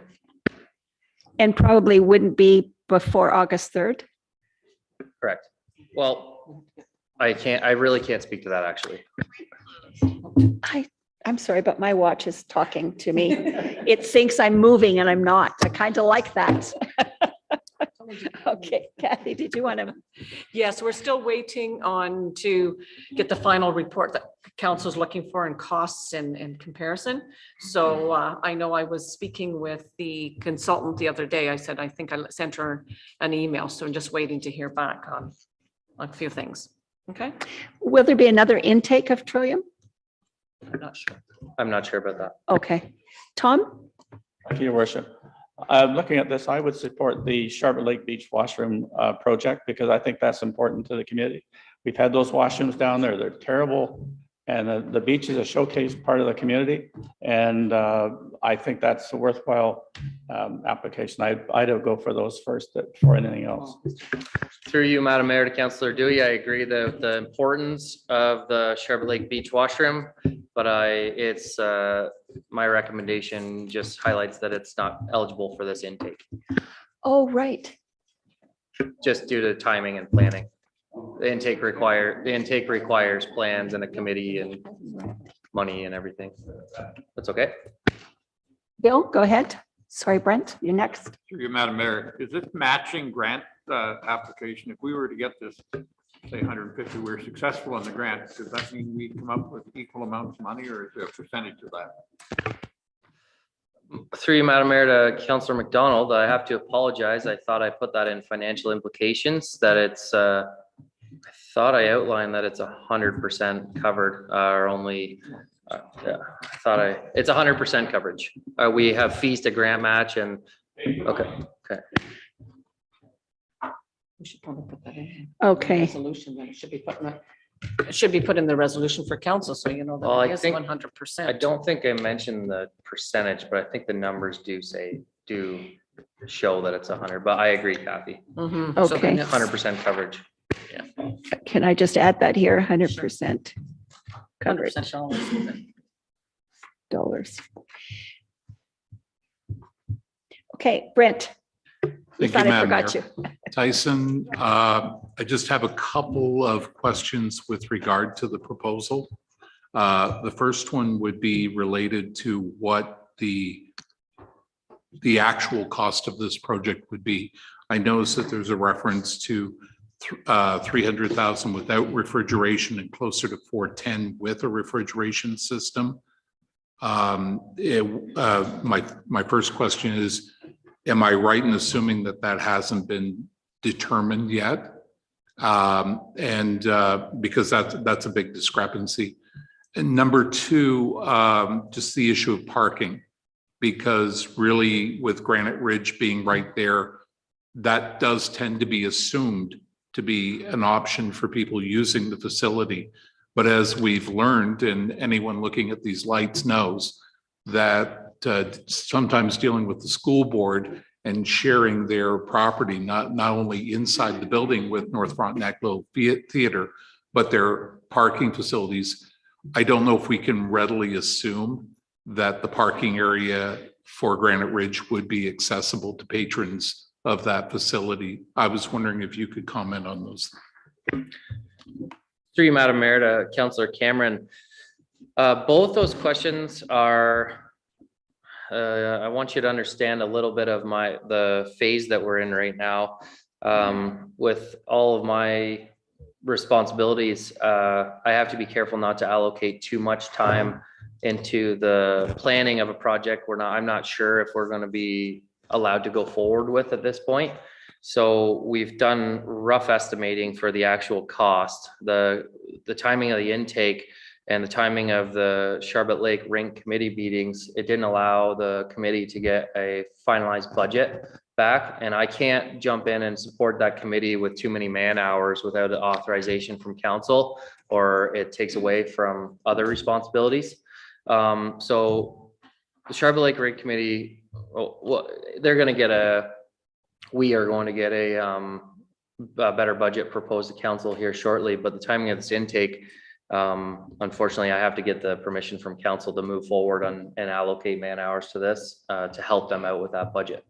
So the cost of I hope that speaks to your question about the budget. The simple answer is what the committee already has and council's already allocated for this rink and this grant. It's possible to have a rink executed the only cost outside of this should be at this point, if fuel and things don't keep going crazy, should be only mostly what we're paying to grant match, the 15,000. So, which we're actually hoping is included. Now, that doesn't speak to the $410,000 estimate with the refrigeration system. The committee the committee is working hard. That would be a phased project. That'd be a phased approach for the refrigeration, the option of a refrigeration system someday. And between the time I had to submit this report and now, the committee is actually leaning towards as far as I know, the committee is leaning towards possibly eliminating the refrigeration system. So the parking, yes. I did a quick takeoff, 6 meters by 40 meters, and we're losing approximately anywhere between 8, and if it happens to, if we have to move the location of the rink any more east, we don't know exactly until we get excavating where that east-west final location is going to be. We're hoping to encroach closer to 38 if we can, to get into that more stable soil and less excavation. It could be anywhere between like 8 and 16 spaces we will lose. We will definitely be sacrificing a little bit of parking for recreation. But you can also park along the township road there. We'd have to look into the widths on what the people do. People do park there. We but do, yeah, we do park there now. We definitely do. So Craig's got his hand up behind you. Yeah, actually sits on the parent board at the high school, and they've got a line up to use the parking lot up there for baseball and hockey. Oh, good. Parking spot, which actually is better because we actually have a ball field and a foul ball gets hit, doesn't go to people's windshields. Yes. All parks and park away from the ball field and kids run on the ball field. Excellent. Good to know. Good. Good Thank to you, have somebody Craig. on parent council down there, right? Yeah. The,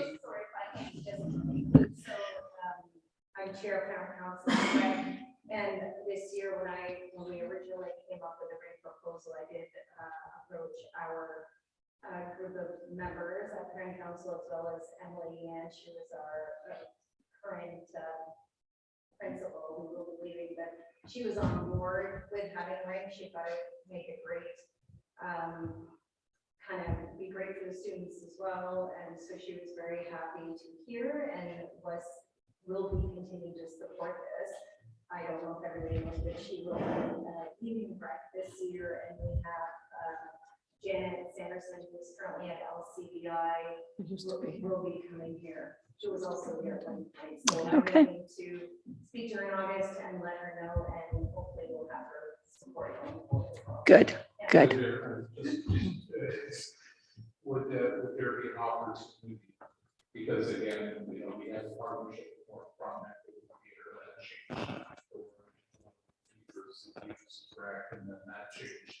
I'm just wondering that in your talks with the school, would there be an opportunity for a formalized?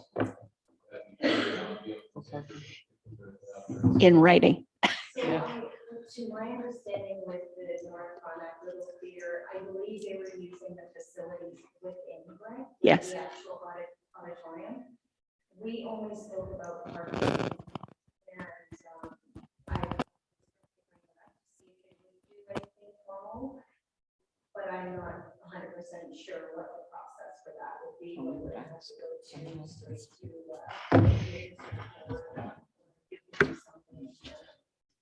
Okay. Yes. Okay. Tyson, any other questions from council?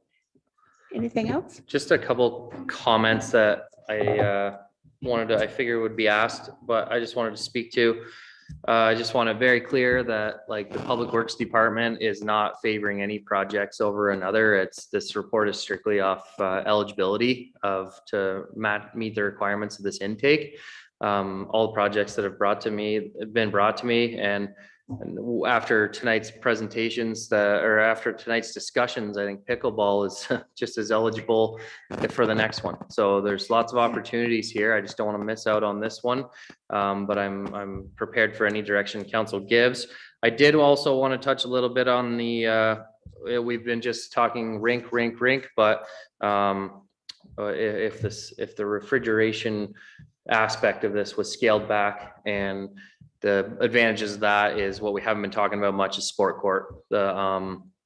We definitely need some more feedback from pickleball. I did take the dimensions of a pickleball court. It's I have 44 by 20 feet, which I thought that we could then fit 4 pickleball courts onto the surface. Sounds like we've got some hurdles there, but the advantage of having a sport court for the other 9 months of the year, I think it's going to be a really great thing for the GREC, and for GREC's very excited, but for getting all our recreation, our sports in one little area there, I think it's going to be really great. Okay, good stuff. All right, I am going to call the question. All those in favor?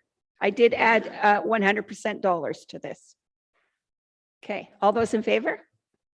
Opposed? Carried. All right.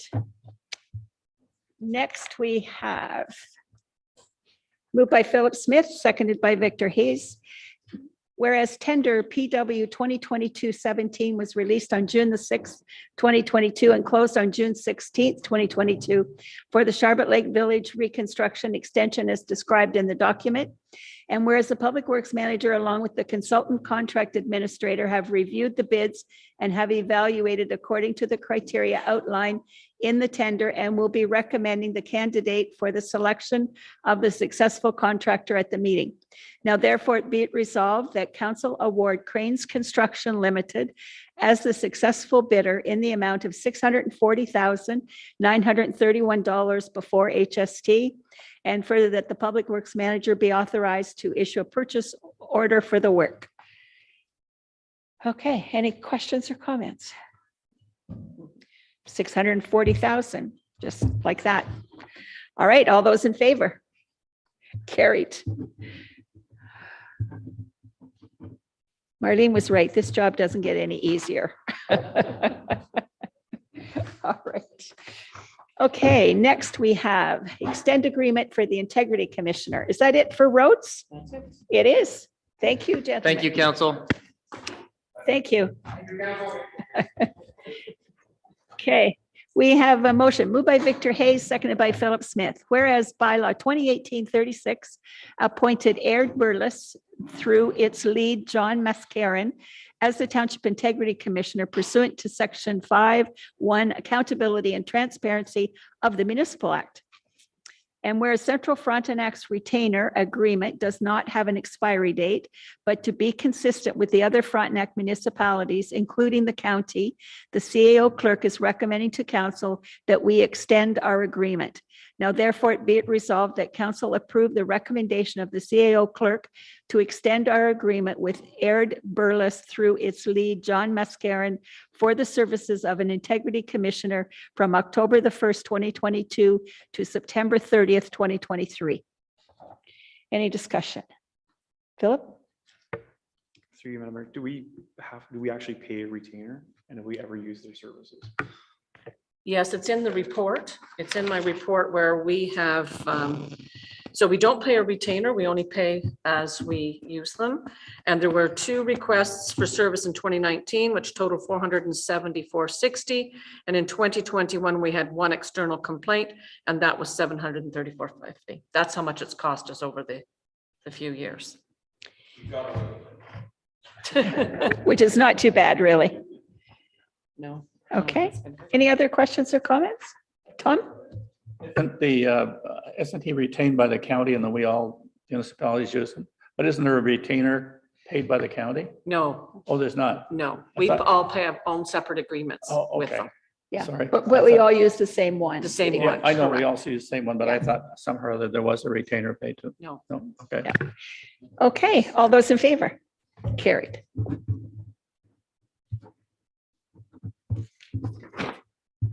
Right. Next, moved by Philip Smith, seconded by Victor Hayes. Whereas Section 41 of the Planning Act permits the council of a municipality where in an approved official plan to designate such areas a site plan control area. And whereas the Township of Central Frontenac passed bylaw 2008-2284, being a bylaw to establish a site plan control area applying to any industrial, commercial, or institutional land use. Now therefore be it resolved that council receive the report titled Site Plan Control Agreement for SP 0122 Kick and Push Brewery Company, and further that council approve the site plan agreement attached, subject to any comments received from legal counsel, and consider passing the proposed bylaw later in the meeting to authorize the mayor and clerk CAO to execute said site plan agreement with Kick and Push Brewing Company Limited for the proposed development of a brewery at 24613 Highway 7, Charlotte Lake. Discussion.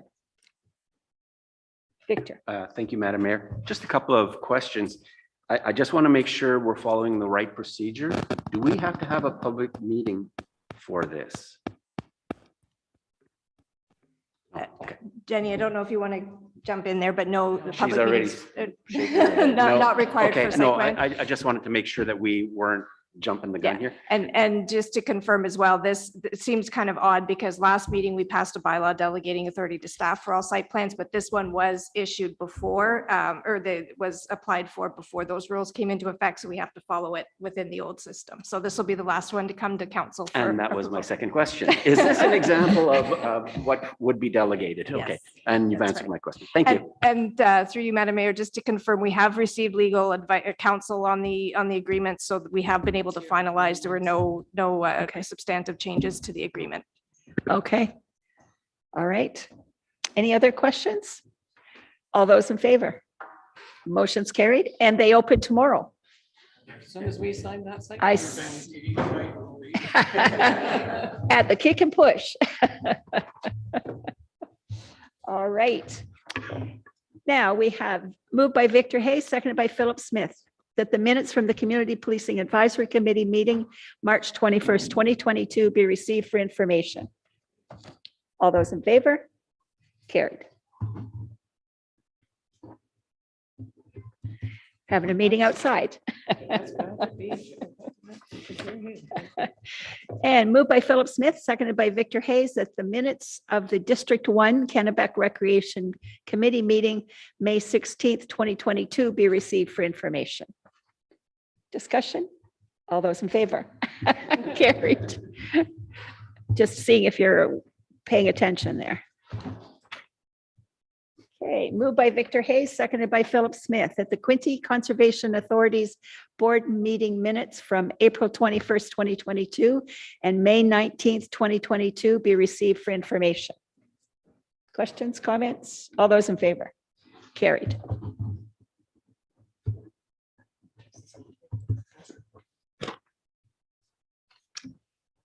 Next, we have motion moved by Philip Smith, seconded by Victor Hayes, that council received the correspondence from Leslie Gower for information, and further that Tyson is looking into the sign that she was speaking about, and that Tyson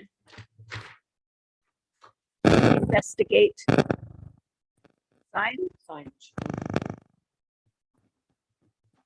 signage. Yeah. So I've added that, Victor and Philip. I added, and further that Tyson investigate signage. You're okay with that? Okay. All those in favor? Carried.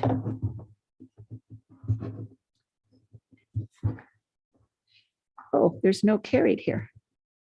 Oh, There, I made one. there. That's just to see if I'm on the ball.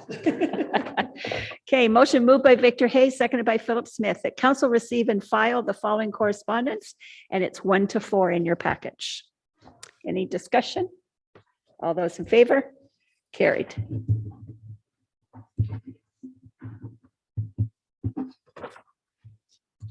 Okay, moving right along here, bylaws.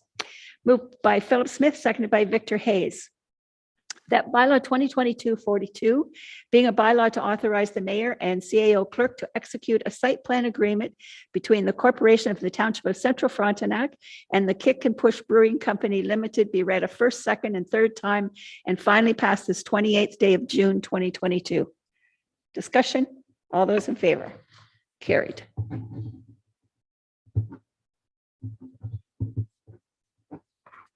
Okay. Moved by Victor Hayes, seconded by Philip Smith, that council support the Caboose Fest 2022 request to host a licensed event at the Central Frontenac Heritage Railway Park area on August the 6th, 2022. And further, that the CAO clerk be authorized to sign a letter in support or other documentation that may be required from Alcohol and Gaming Commission of Ontario.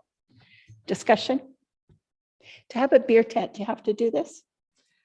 Depends on their application, if they have it under for public event, or if it's like significant under, under the municipality, then we have to send a letter as supporting it.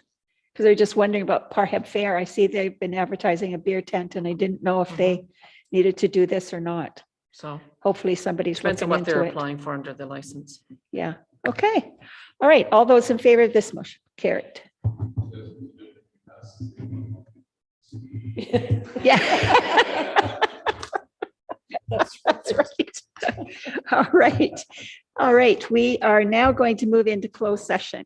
So moved by Philip Smith, seconded by Victor Hayes, that council move into closed session pursuant to section 239(2) of the Municipal Act for the following purpose: to discuss personal matters about an identifiable individual, including municipal or local board employees, 239(2)(b), litigation or potential litigation, including matters before administrative tribunals affecting the municipality or local board, section 239(2)(e), advice that's subject to solicitor-client privilege, including communications necessary for that purpose, section 239(2)(f), and advice that is subject to solicitor-client privilege, including communications necessary for that purpose, section 239(2)(f. All those in favor? Carried. It shouldn't take long. Can I suggest we have just a 5-minute break to grab a cup of coffee and bathroom break?